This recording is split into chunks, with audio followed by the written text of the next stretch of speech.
क्या मैं आपको दिखाई दे रहा हूं? क्या मैं आपको सुनाई दे रहा हूं? क्या मेरी आवाज सही आ रही है? अगर मैं दिखाई दे रहा हूं, अगर मैं सुनाई दे रहा हूं और सब कुछ एकदम चंगा सी, तो जल्दी से सब लोग स्पैम कर दो 1। यस, बहुत सही। क्या मैं दिखने लगा हूं? क्या मैं सुनने लगा हूं? मतलब मैं सुनने तो लगा हूं, क्या आपको सुनाई देने लगा है? तो जल्दी से बच्चों 1 यहां पे स्पैम कर दो। मेरे ख्याल से मैं दिखने लगा हूं। आई थिंक मैं दिखने लगा हूं। ये मैं दिखने लगा हूं। जल्दी से बच्चों सब लोग यहां पे 1 स्पैम कर दो, अपनी अटेंडेंस लगा दो।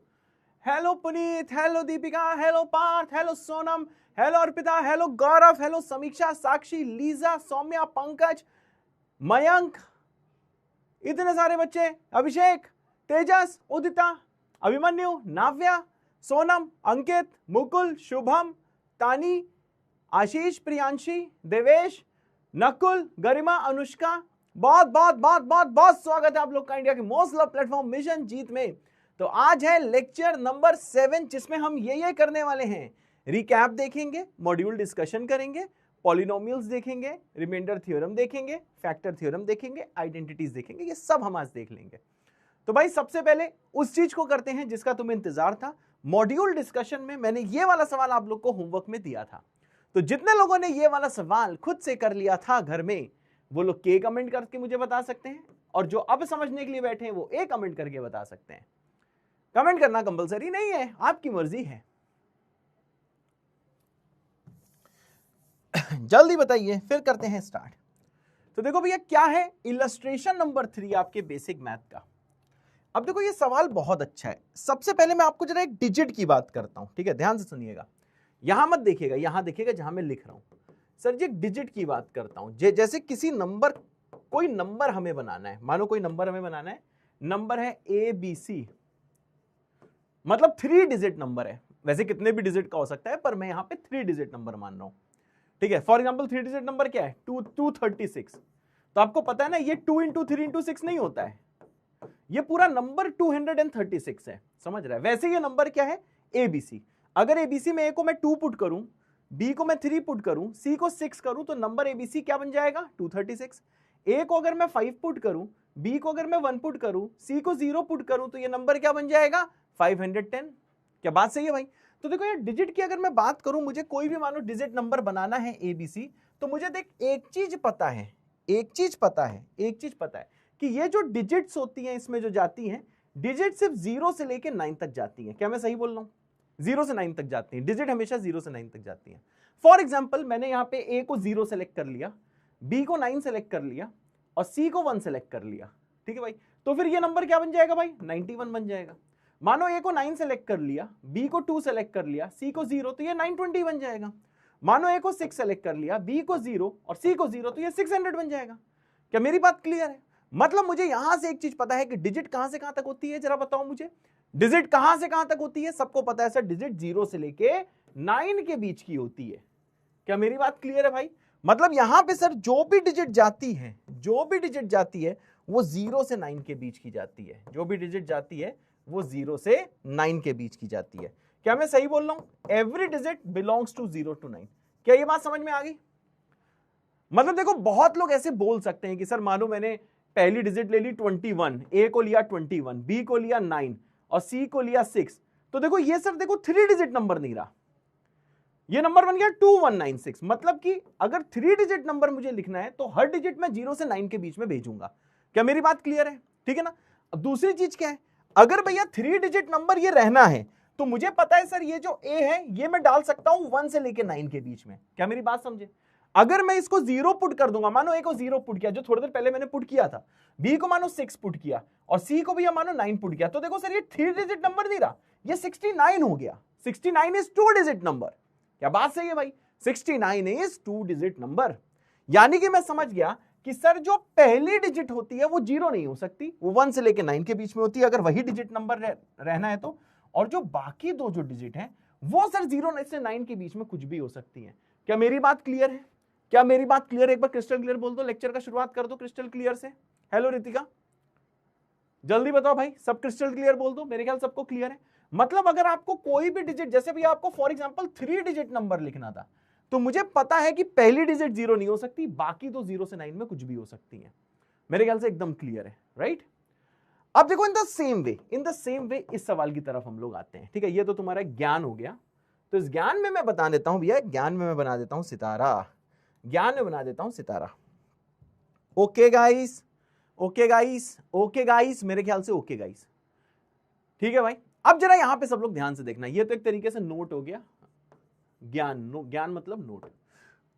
अब ये ना सवाल देखते हैं, सर क्या है? मैंने कहा sir imagine a 7 digit security code, 7 digit का सिक्योरिटी कोड है जो इस नंबर को रिप्रेजेंट करता है 21P53Q4। अब तुम्हें इसको देखते ही समझ में आ गया कि सर जी P और Q देखो कहीं बीच में है, तो सर P भी जो है वो 0 से 9 के बीच में हो सकता है, और सर Q भी जो है वो 0 से 9 के बीच में हो सकता है। क्या बात सही है भाई?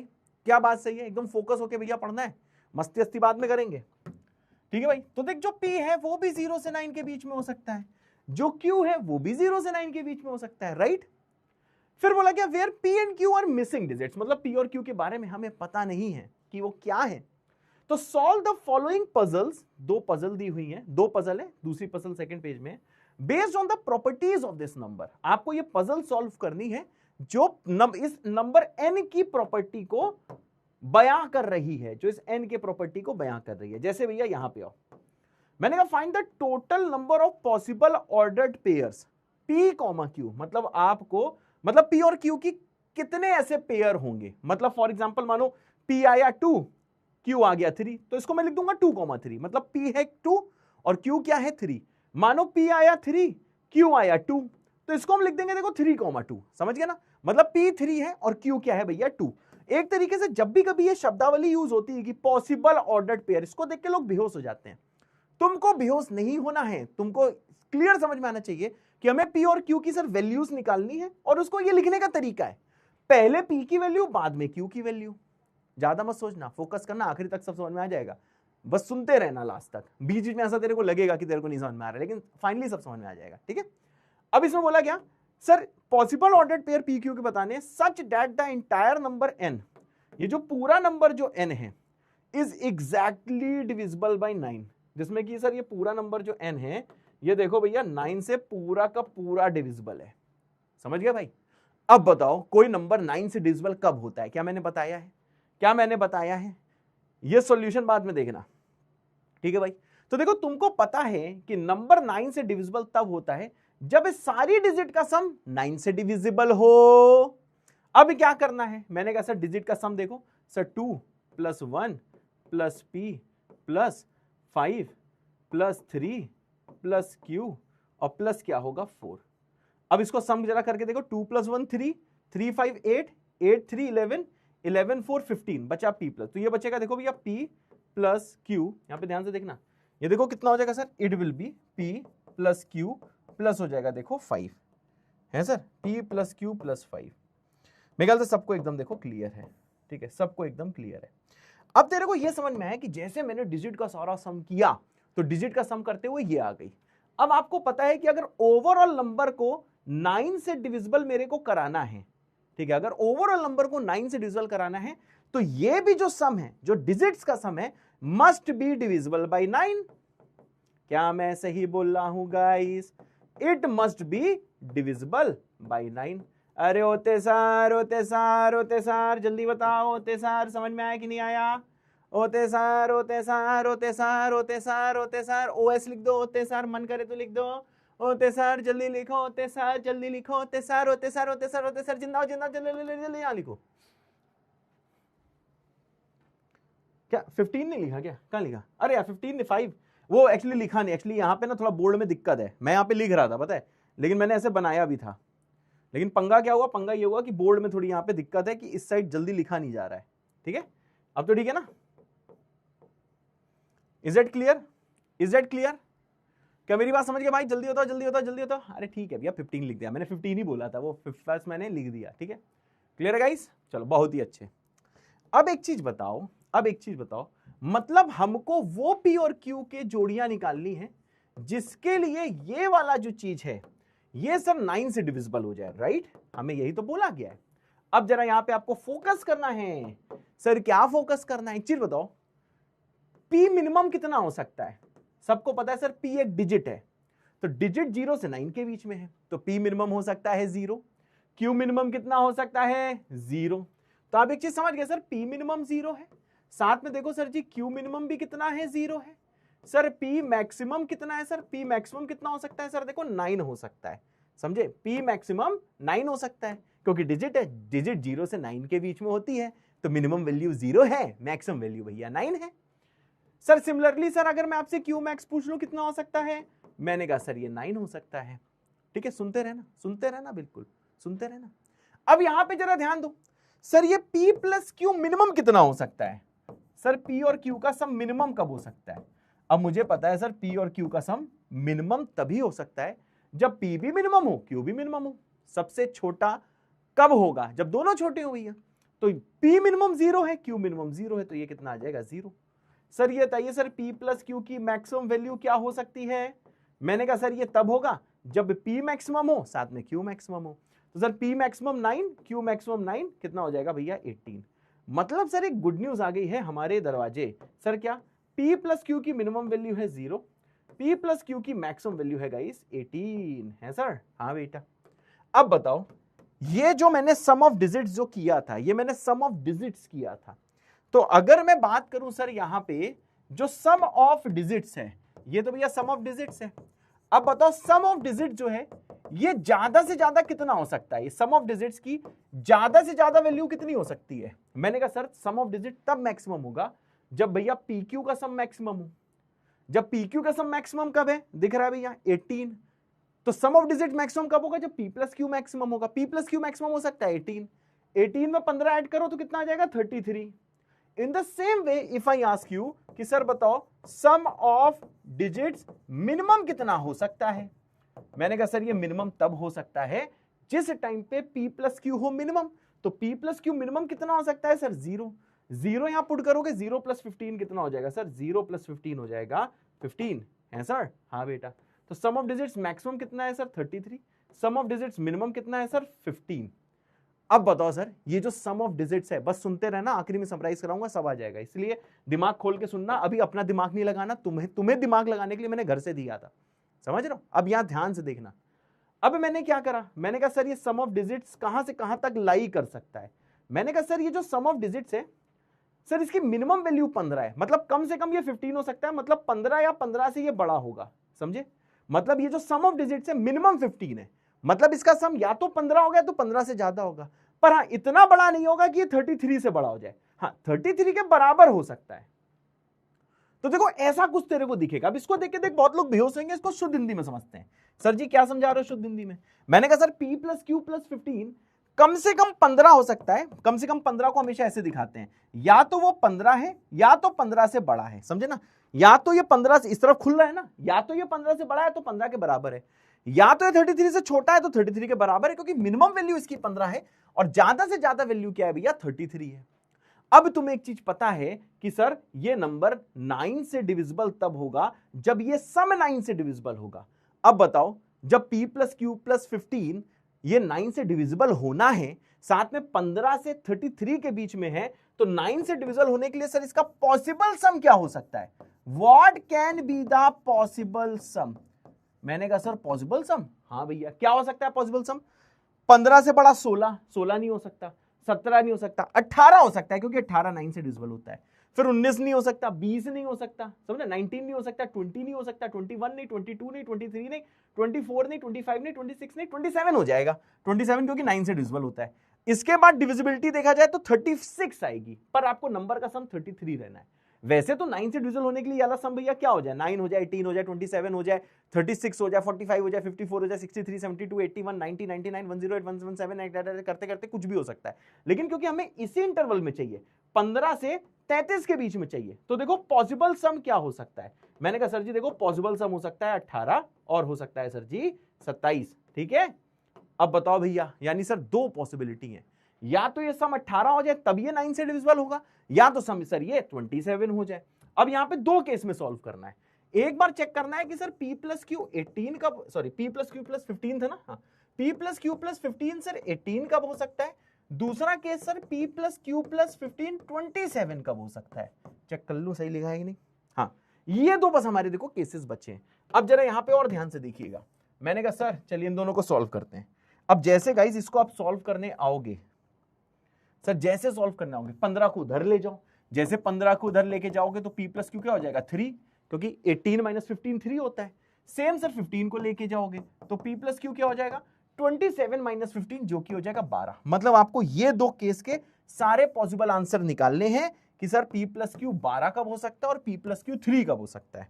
और साथ में ये चीज आपको पता है कि भैया p और q 0 से 9 के बीच में हो सकते हैं। अब देखो भैया p और q 0 से 9 के बीच में, क्या पता p 0 हो तो q को 3 होना पड़ेगा तभी तो सम 3 होगा। क्या पता p 1 हो तो q को 2 होना पड़ेगा तभी सम 3 होगा। क्या पता सर जी p 2 हो तो q को 1 होना पड़ेगा तब सम 3 होगा। क्या पता p 3 हो उस टाइम q को 0 होना पड़ेगा तब सम 3 होगा। अब बहुत लोग हीरो बन जाते हैं, सर p 1.5 ले लो, q 1.5 ले लो तब भी 3 होगा। फिर मैं कहूंगा देखो भैया p और q क्या हो सकते हैं 0 से 9 अगर बोले तो ये फ्रैक्शंस नहीं हो सकते हैं, ये डेसिमल्स नहीं हो सकते हैं। p और q क्या 0 1 2 3 4 5 6 7 8 9 हो सकते हैं, 0 point something 1 point something 2 point something नहीं हो सकते हैं। इसलिए सर ये वाला केस हमको क्या होगा, हमें देखो ये वाला केस सर हटाना होगा। कहां गया ये 1.5 वाला केस, हमें हटाना होगा। यहां से यही 4 केस आएंगे, मतलब इसका ऑर्डर पेयर क्या लिखोगे, पहले से p है 0 q है 3, p है 1 q है 2, p कितना है भैया 2, q कितना है 1, p है 3 q कितना है भैया 0। क्या मेरी बात क्लियर है? तो देखो भाई ये 4 केस हमारे एक तरीके से या इस वाले केस से आंसर आए हैं। जब p का ये ऑर्डर्ड पेयर होगा उस टाइम पे सर p प्लस क्यू 3 होगा, मतलब p प्लस क्यू प्लस 15 18 होगा, और p प्लस क्यू प्लस 15 अगर 18 है तो वो 9 से डिविजिबल होगा, हमें वही चाहिए है। अब आते हैं इसके नेक्स्ट केस में, सर p प्लस क्यू 11 कब होगा। क्या पता p 1 हो तो q को 11 होना पड़ेगा, जो पॉसिबल नहीं है। क्यों? क्योंकि q तो मैक्सिमम वैल्यू 9 ले सकता है क्योंकि डिजिट है, यानी सर ये वाला केस हटा देंगे। फिर दूसरा केस सोचेंगे, p को 2 लिया q को 10, ये भी नहीं हो सकता क्योंकि डिजिट है, डिजिट 0 से 9 ही ली जाती है बाय कन्वेंशन। अब क्या करना है भैया, मैंने कहा सर जी p को लो ऐसा 0 नहीं सॉरी 1 वाले ले लिया। अब p को ले लो भैया, क्या p को ले लो 3 तो q को लेना पड़ेगा 9, 3 और 9 हो सकते हैं क्योंकि सम 12 है। p को लो 4 तो q को क्या लेना पड़ेगा भाई 8, p को लो 5 तो q को लेना पड़ेगा 7, p को लो 6 तो q को क्या लेना पड़ेगा 6, p को लो 7 तो q को क्या लेना पड़ेगा भैया 5, p को 8 तो q को 4, क्योंकि इन सबका सम भैया 12 होना चाहिए।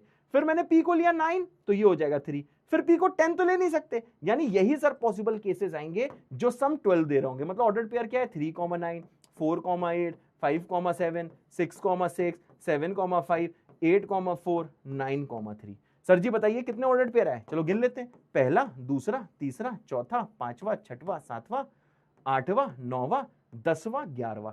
टोटल जैसे सम करूंगा तो मुझे 11 पेयर्स नजर आएंगे, और थोड़ी अच्छी अंग्रेजी में से ऑर्डर्ड पेयर्स बोला जाता है, तो अंग्रेजी की ऐसी की तैसी। सिंपल क्या है भाई साहब, आपके 11 ऑर्डर्ड पेयर्स आ जाएंगे। तो सर कहां पे टिक करोगे 11 में, ए पार्ट इज द आंसर।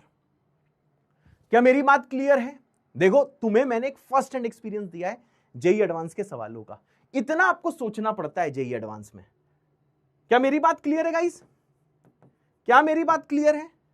जितने लोग को भी 60% भी क्लियर है उनको स्ट्रेस नहीं लेना है, इसलिए नहीं लेना है क्योंकि भाई साहब मतलब घर में एक बार तुम लिख के देखोगे तुम्हें समझ में आ जाएगा, घर में बेटा लिख के देखना पड़ता है। आईआईटी की तैयारी यही है। सब लोग भैया यहां पे जरा सीसी कमेंट कर दो, मतलब क्रिस्टल क्लियर। अभी मैं फिर समरी दूंगा जल्दी भाई। देख रहा हूं थोड़ा सा आपको दिमाग लगाना है, और इतना दिमाग बेटा मैं लगाने का सोचता हूं, और तुम्हें भी इतना दिमाग देखो लगाना पड़ेगा।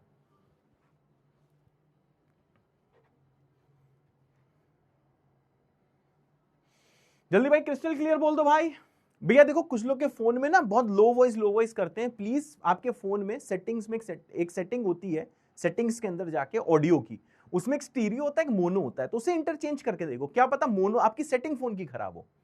ठीक है चलो भाई, बाकी हम लोग के में सबके में फोन आवाज बिल्कुल सही आ रही है। बच्चों जरा बताओ क्या बिल्कुल सही आवाज आ रही है? सही आवाज आ रही है? आप यहां पे देखो चेक कर सकते हो। मजा आया बेटा सवाल करने में? कैसा लगा? देख रहा हूं बस 9 की डिविजिबिलिटी पे बेस सवाल था कि नंबर 9 से डिविजिबल कब होगा। एक बार मैं समरी दे देता हूं, जिन बच्चों को थोड़ा बहुत डाउट भी उनका क्लियर हो जाएगा। मैंने कहा सर 7 डिजिट सिक्योरिटी कोड एक नंबर है 2 1, जैसे कोई नंबर होगा पहले, जैसे मूवी में दिखाते हैं तिजोरी जो लोग चोरी करने जाते हैं, पहले 2 दबाते हैं 1 दबाते हैं समथिंग, तो 2 1 P 5 3 Q 4 है। तो भैया इसमें P और Q की वैल्यू नहीं पता हमें, लेकिन एक प्रॉपर्टी है क्या कि सर जी ये पूरा नंबर 9 से डिविजिबल है, तो पी और क्यू क्योंकि डिजिट है तो आपको ज्यादा सोचना ही नहीं है, 0 से 9 के बीच में ही हो सकते हैं। हाँ, पी अगर फर्स्ट डिजिट होता तो भैया ये 0 नहीं हो सकता था, ठीक है, लेकिन यहाँ पे फर्स्ट डिजिट ऑलरेडी 2 फिक्स है, तो हमने कहा ठीक है। अब हमने कहा बताओ भैया इसमें क्या पी और क्यू के कितने पेयर हो सकते हैं, कितने ऑर्डर्ड पेयर बन सकते हैं। तो मैंने कहा देखो भाई साहब सिंपल चीज, मैंने आपको बोला कि सर सम ऑफ डिजिट करो, 21P53Q4, यहां पे सम ऑफ डिजिट भैया 9 से डिविजिबल होना चाहिए। हमने कहा ठीक है भैया, तो इसका सम किया तो आ गया P + Q + 15। अब मैंने कहा सर जी 9 से डिविजिबल तो ये कुछ भी हो सकता है, ध्यान से सुनना, जिसको समझ में आ गया वो भी सुनना। सर ये तो सम 9 भी हो सकता है, 18 भी, 27, ऐसे तो इनफाइनाइट सोच सकते हो, ऐसे तो ये सम बहुत सारा हो सकता है। तो सर जी ये तो हमेशा डिविजिबल हो जाएगा, मतलब कि सर ऐसे तो बहुत सारे केसेस बन सकते हैं कि पूरा सम 9 से डिविजिबल हो। तो फिर मैंने यहाँ पे एक देखो गेम खेला, मैंने गेम ये खेला कि भैया यहाँ पे इसका सम कुछ भी नहीं हो सकता। क्यों? क्योंकि पी और क्यू में रिस्ट्रिक्शन है। रिस्ट्रिक्शन क्या है? रिस्ट्रिक्शन ये है कि भैया पी मिनिमम 0 हो सकता है, क्यू मिनिमम 0 हो सकता है, पी मैक्सिमम 9 हो सकता है, क्यू मैक्सिमम 9 हो सकता है। तो सर जी बताओ पी + क्यू मिनिमम कितना हो सकता है? मैंने यहां से देखा 0 हो सकता है, 0 तब होगा जब दोनों 0 होंगे, और पी + क्यू मैक्सिमम कितना हो सकता है? वो तब होगा जब दोनों मैक्सिमम होंगे, दोनों की मैक्सिमम 9 होती है। तो सर ये सम मिनिमम हो सकता है 0, मैक्सिमम हो सकता है 18। तो ये ओवरऑल जो सम है, ये जो ओवरऑल जो सम है, ये ओवरऑल सम मिनिमम कितना होगा? जब यहां 0 पुट करोगे, तो 0 पुट करोगे तो सम मिनिमम आ जाएगा 15, और मैक्सिमम इसका सम 18 पुट करोगे तो ओवरऑल मैक्सिमम आ जाएगा, जो आ जाएगा 33। अब मैं समझ गया सर, ये जो सम है ये कुछ भी नहीं हो सकता, ये सम चाहे कुछ भी हो जाए 15 से 33 के बीच में रहेगा, क्योंकि पी और क्यू में रिस्ट्रिक्शन है, इनको बांध के रखा गया है कि 0 से 9 के बीच में तुम हो सकते हो। अब मैंने कहा सर इसको 9 से डिविजिबल भी रखना है, 9 से डिविजिबल रखना है, इसका मतलब क्या है? ये सम क्या हो सकता है? तो इस रेंज में 9 से डिविजिबिलिटी करो, 15 के बाद 18 आती है, 18 आती है, 18 के बाद 27 आती है, उसका 36 आती है, पर 33 से छोटा रखना है। तो इसकी पॉसिबल सम क्या हो सकता है? 18 और 27। अब देखो यार, मॉड्यूल हम लोग बनाते हैं तो इतना लिखा नहीं हुआ है, मैंने यहां पे डायरेक्टली बोल दिया कि तुम सोचो ये 3 लाइन के पीछे कितना गहरी चीज है, और पूरा लिख भी देते ना, तब भी जब भाई पढ़ाएगा तब समझ में आएगा। समझ गए? अब आगे आ जाओ भैया। मैंने उसके बाद बोला, मैंने कहा सर जी अब 2 केस ले लो। Sir ji this is case number 1 कि सर जो सम ऑफ डिजिट्स है ये सम ऑफ डिजिट्स हो जाए 18। This is what? मैंने कहा सर जी देखो this is case number 2, this is case number 2, so this is case number 2 and this is case number 1। अब केस नंबर 2 में सम 18 लिया, यहां 27 लिया, लेकिन हमें पी और क्यू की वैल्यू निकालनी, तो 18 को वहां ले गए तो ये 3 आ गया। अब हमने कहा सर ये सम 3 कब आ सकता है? पी की मिनिमम वैल्यू 0 है तो क्यू होगा 3, जब पी की वैल्यू 1 है तो 2, 2 है तो 1, 3 है तो 0, 4 ऑर्डर्ड पेयर आ गए। 4 ऑर्डर्ड पेयर अब बोलने की आदत डालनी, 4 पेयर नहीं ऑर्डर्ड पेयर। और यहां पे बाय डिफॉल्ट पहली पी की है दूसरी क्यू, क्योंकि सवाल में बोला गया है कि पहली पी की लेनी है दूसरी क्यू की लेनी है। फिर मैं इधर आया, 15 को उधर भेजा, तो ये सम कितना हो गया भैया? सम हो गया 12। अब सम 12 कब हो सकता है सर? अब यहां पे देखो 0 12 नहीं ले सकते क्योंकि डिजिट 9 से बड़ी नहीं हो सकती, तो भैया यहां पे फिर 1 किया तो इसे 11 नहीं ले सकते, 2 लिया तो 10 नहीं ले सकते, 3 जब लिया तब ये कुछ मीनिंगफुल वैल्यू देना स्टार्ट किया। तो 3 लिया तो 9, फिर 3 का तो एक बढ़ा है, 4 लिया तो 8, 5 लिया तो 7, 6 लिया तो 6। देख रहे हो एक एक बढ़ा रहा हूं, लिखने का तरीका भी सीखो। अभी तुम में से बहुत लोग लग रहा होगा सर आपने कैसे सोच लिया, तो देखो मैंने कैसे सोचा, मैंने पहले 0 लिया इसकी वैल्यू, तब ये जो आई वो हमारे मतलब की नहीं थी, फिर 0 से एक बढ़ा के 1 ली तो ये 11 आई, मतलब की नहीं थी, फिर एक बढ़ा के 2 लिया तो 10 आई, मतलब की नहीं थी, फिर 3 लिया, फिर 4 लिया, फिर 5 लिया, फिर 6, 7, 8, 9, और जब ये 3 लिया तो यहां पे 3 पुट किया, फिर 3 को मैं वहां लेके गया तो क्यू को 9 निकला, फिर ये 4 लिया तो 4 यहां पे पुट किया, उधर लेके गया तो 8 निकला। समझ रहे हो? ऐसे ही बाकी सब निकाल लिया, तो इसमें ऑर्डर्ड पेयर में कन्वर्ट किया तो गिने भी टोटल 11 ऑर्डर्ड पेयर आ गए केस 1 और केस 2 मिला के, मतलब 11 ऑर्डर्ड पेयर हो सकते हैं पी और क्यू के, जिनके लिए 9 से डिविजिबल होगा। क्या भाई सबको क्लियर है? क्या सबको क्लियर है? ये वाला सवाल दोबारा लगाना है भाई, कि मजा आ रहा है तुम लोग को? देख रहे हो, बिल्कुल बिल्कुल एडवांस टाइप मॉड्यूल बनाया। तुम अपने दोस्तों से पूछ लेना ये सवाल, जैसे मुझसे कुछ लोग बोल रहे थे, पता नहीं बहुत जगह ऐसे नहीं पढ़ाया जा रहा है, मतलब ऐसा नहीं है कि कोई बुरा है, मैं सिंपल बता रहा हूं, लोग मुझे मैसेज करते हैं, जैसे क्लियर कर रहा हूं कि बेसिक मैथ में सिर्फ वेवी कर्व, उसके बाद सिर्फ मॉड्यूलस, एंड उसके बाद में सिर्फ लॉगरिथम। यार पहले बहुत कहानी है भाई, बहुत कहानी है, बहुत कहानी। पता है लोगों के साथ क्या होता है, बेसिक मैथ पढ़ लेते हैं, ठीक है, जल्दी जल्दी में खत्म हो जाती है उनकी, 7-8 लेक्चर, 10 लेक्चर, 11 लेक्चर, उसके बाद चैप्टर 2 से ये ना रंग दिखाना चालू करता है। अभी तुम दोनों 1.2 वाले अगर तुम्हारे दोस्तों तुमसे पूछना, अब सेट थ्योरी में पूरी बेसिक मैथ यूज हो रही है। बहुत लोग मुझसे ये भी बोलते थे कि सर पहले सेट थ्योरी पढ़ाओ फिर बेसिक मैथ, ये ऑर्डर होता ही नहीं है भाई। हाँ, सेट थ्योरी पहले मैं अगर पढ़ा देता तो तुम सब मेरा नाम लेते, क्यों? क्योंकि भाई इजी होती है, समझ में जल्दी आ जाती। तुम कहते सिद्धार्थ सर तो बहुत अच्छा पढ़ाते हैं, सिड भैया तो बहुत अच्छे हैं, पर सिड भैया ने तुम्हारे साथ धोखा किया है। सेट थ्योरी के सारे सवाल में तुम्हें करा ही नहीं सकता जब तक मैं बेसिक मैथ ना पढ़ाऊं। अब तुम 1 वालों से पूछना, बेसिक मैथ का पूरा यूज सेट थ्योरी में आ रहा है, तो उनको मैं एडवांस के सवाल करा पा रहा हूं, उनको मैं मेन के सवाल करा पा रहा हूं। क्या आप लोग मेरे साथ अलाइन हो? मुझे देख पूछना पड़ता है कि तुम लोग से प्यार करता हूं, क्या मेरे साथ अलाइन हो? समझ रहे हो? तो ये सब चीजें अपने दोस्तों से पूछ लेना, वो लोग बेचारे कर नहीं पाएंगे इसको। अब जैसे ये वाला सवाल है, अब ये वाला सवाल देखो, इसका जो सेकंड पार्ट है क्या sir, determine how many distinct values of digit q बताओ can take so that 7 digit number जो n था इट इज डिविजिबल बाय 8। अब बताओ 8 का डिविजिबिलिटी टेस्ट क्या था, ये जो भी नंबर दिया है 21p, पता नहीं क्या नंबर दिया है, 21p 53q4, 53q4 लिख दो, 53q4। अब बोला गया इस नंबर को सर किससे डिविजिबल करना है, मैंने कहा सर इस नंबर को 8 से डिविजिबल करना है। तो देखो सर जी ये 8 से डिविजिबल कब होगा, मैंने कहा जब आखिरी 3 डिजिट 8 से डिविजिबल होंगी। ये डिविजिबिलिटी टेस्ट मैंने लिखवाया ना, तुम्हें याद है। तो कोई नंबर सर 8 से डिविजिबल कब होगा, जब आखिरी 3 डिजिट सर 8 से डिविजिबल होंगी। अब यहां पे तुम्हें देखो केसेस सोचने होंगे, क्यू को एक बार 0 लो, जब तुम क्यू को बेटा 0 लोगे, गाइस ध्यान से सुनना, तो ये बन जाएगा 304। अब देखो ये 8 से डिविजिबल है, अब 8 से डिविजिबिलिटी कैसे पता चलेगी, मैंने कहा सर 8 से डिविजिबिलिटी के लिए आपको इसे 8 से डिवाइड करके देखना है, डिवाइड बाय 8 करो, करोगे तो ये आ जाएगा 38। यस ये डिविजिबल है, ये डिविजिबल है, तो इसको अपन ले लेंगे, 304 को ले लेंगे। अब ऐसे भी क्यू को देख रहे हो, अब आपको क्यू को पुट करना होगा 1 पुट करोगे तो बन जाएगा 314। ये डिविजिबल नहीं है, फिर क्यू को पुट करोगे 2, ठीक है। ये भी सर 324 भी डिविजिबल नहीं है, फिर क्यू को पुट करोगे 3। देख रहे हो एक एक केस चेक करना है। अब जानते हो तुमको लग रहा होगा कि सर अब तो एक एक केस चेक करना पड़ता है, भाई जेईई एडवांस का किसी से भी पूछ लो, कोई शॉर्टकट नहीं होता है। हाँ कुछ शॉर्टकट होते हैं जो सिर्फ मुझे पता है और सिर्फ तुम्हें पता होंगे, और इस बात में मैं प्राउडली बोलता हूँ, वो जेईई एडवांस में भी काम आते हैं, पर हर चीज का शॉर्टकट नहीं होता है। जेईई एडवांस में क्या होता है, एक एक स्टेप लिख के देखना ही पड़ता है, एक एक चीज सोचनी पड़ती है, टाइम लगता है सवाल करने में। बेटा ये बिल्कुल मत सोचना कि तुम जेईई एडवांस या जेईई मेन का सवाल कर रहे हो तुमसे 2 से 3 मिनट में हो जाएगा। भाई इनफैक्ट जेईई मेन आजकल इतना टफ आ रहा है, मेजॉरिटी ऑफ द क्वेश्चन की 10 से 15 मिनट लगता है सवाल करने में। पेशेंस रहना बहुत जरूरी है। मैं हमेशा तुम लोग को एक ही चीज बोलूंगा, सवाल करते वक्त आपको सही करना है, स्पीड के चक्कर में नहीं पढ़ना है। मैक्सिमम बच्चे स्पीड के चक्कर में पड़े रहते हैं कि भैया बस सवाल देखा नहीं मैं आंसर कर दूं, क्योंकि फालतू कहानियां सुनी हुई है कि IITN वो होता है जो सवाल देखते ही कर लेता है, ऐसा कुछ नहीं होता है भाई। मेहनत करनी पड़ती है, उनको भी टाइम लगता है। शुरू के 2-3 महीने जब एक एक स्टेप लिखोगे, समझ रहे हो, जब एक एक स्टेप लिखोगे पेशेंस के साथ में, जल्दबाजी नहीं करोगे, जब तुम्हारा मोटो क्या होगा, मोटो समझते हो, एम क्या होगा, जब तुम्हारा मोटिव क्या होगा, जब तुम्हारा मोटिव होगा कि हमें सवाल सही करना है, तो स्पीड खुद डेवलप हो जाएगी। तो बेटा शॉर्टकट नहीं ढूंढना है, एक एक स्टेप आपको करना है। ऐसा कभी टाइम आएगा नहीं कि तुम जेईई एडवांस और जेईई मेन के सवाल करो तुम चुटकी बजाते ही हो जाए। हाँ कुछ सवाल होते हैं पर सारे नहीं होते हैं। तो देखो ये तुम्हें मुझसे प्रॉमिस करना होगा कि आप सवाल को सही करोगे, भले ही आपकी क्लास का बच्चा या बच्ची आपसे पहले कर ले रहा है। यहां कोई कंपटीशन नहीं है, यहां तुम पहले कर भी लोगे तब भी मेरी नजर में तुम्हारी इज्जत नहीं होगी। तुम्हारी इज्जत तब होगी जब तुम सही करोगे, समझे ना। प्लीज प्लीज ये तुम मुझसे प्रॉमिस करो। अब देख रहे हो भैया एक एक चीज मैं देखो चेक कर रहा हूं, क्यू को 3 पुट किया नहीं हुआ, अब मैं क्यू को पुट कर रहा हूं 4, क्या 4 डिविजिबल है। अब देखो मैं चेक भी कर रहा हूं, क्यू को 4 पुट किया, क्यू को कह रहा तो ये आखिरी 3 डिजिट आ गए 344, डिवाइड करो 8 से, मैंने कहा हाँ सर ये हो रहा है, तो देखो 344 डिविजिबल हो गया, ठीक है ना। देन आता है भैया क्यू को मैं देखो 5 पुट करूंगा, 5 जैसे पुट करूंगा तो ये आ जाएगा देखो 354, तो ये भी डिविजिबल नहीं है।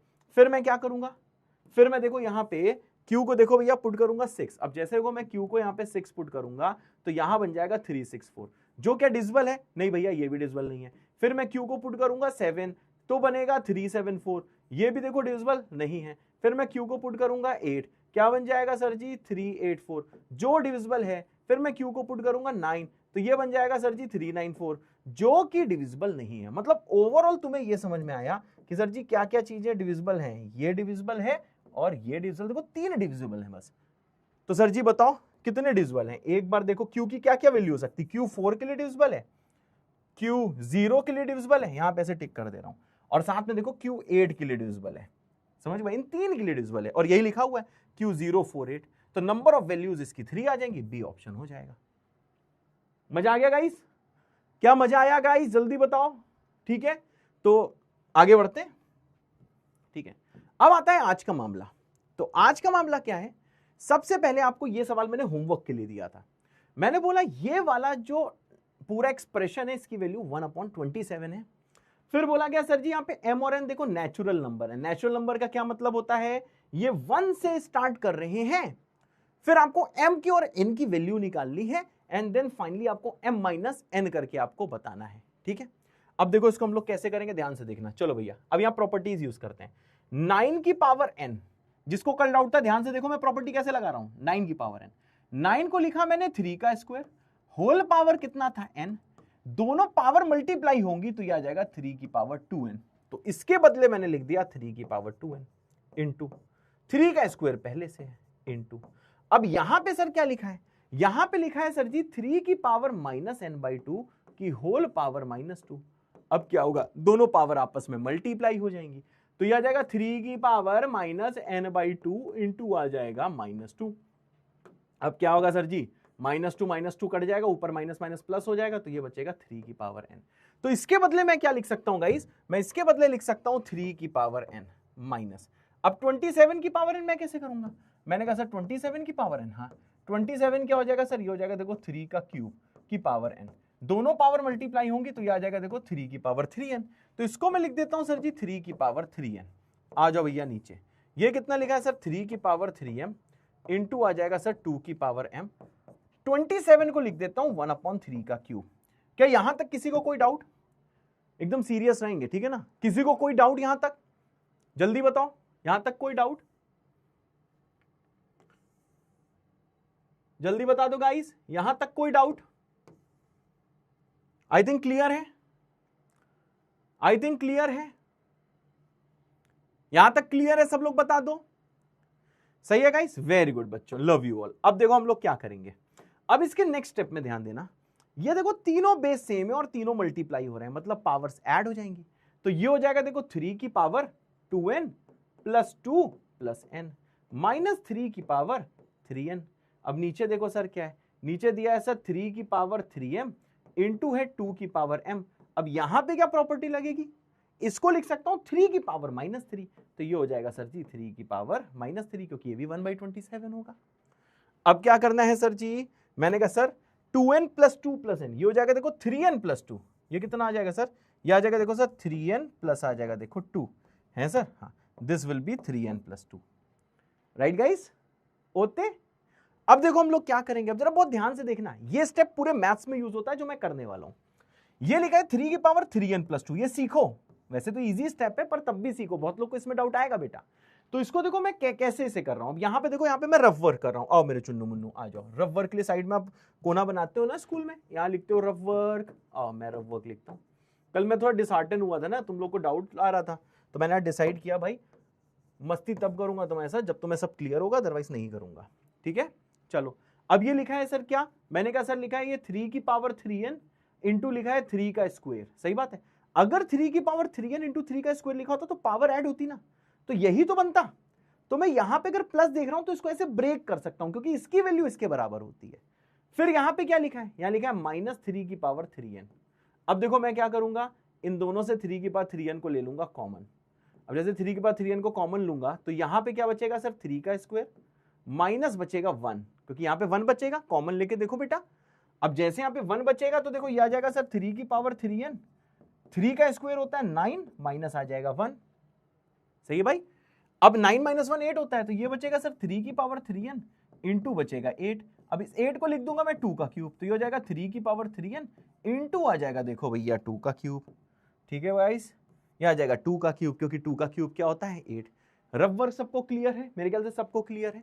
अब देखिए गाइस हम लोग क्या करने वाले हैं, सर जी क्या करने वाले हैं, हमने कहा जो न्यूमरेटर है ये आ जाएगा सर 3 की पावर 3n इंटू आ जाएगा देखो 2 का क्यूब, डिवाइडेड बाई आ जाएगा सर 3 की पावर 3m इंटू आ जाएगा 2 की पावर m, ये आ जाएगा देखो 3 की पावर -3, ठीक है भाई। अब जरा यहां पे और ध्यान से देखना, अब देखो इन दोनों का बेस सेम है, इसका और इसका बेस सेम है, मतलब सर पावर सब्ट्रैक्ट हो जाएगी। इन द सेम वे इन दोनों का बेस सेम है तो पावर सब्ट्रैक्ट हो जाएगी, तो जैसे भी आप पावर आप 3 और इसमें सब्ट्रैक्ट करोगे, खुद भी करके देख लो, ये आ जाएगा देखो 3 की पावर 3n माइनस 3m, और 2 वाले में आ जाएगा 2 की पावर 3 माइनस n, देख लो भैया 2 की पावर 3 माइनस m और 3n माइनस 3m, शायद मैंने n लिख दिया, अभी चेक करता हूं, n माइनस m, हाँ यहां पे आ जाएगा इतना, और ये किसके बराबर है सर 3 की पावर -3 के बराबर है।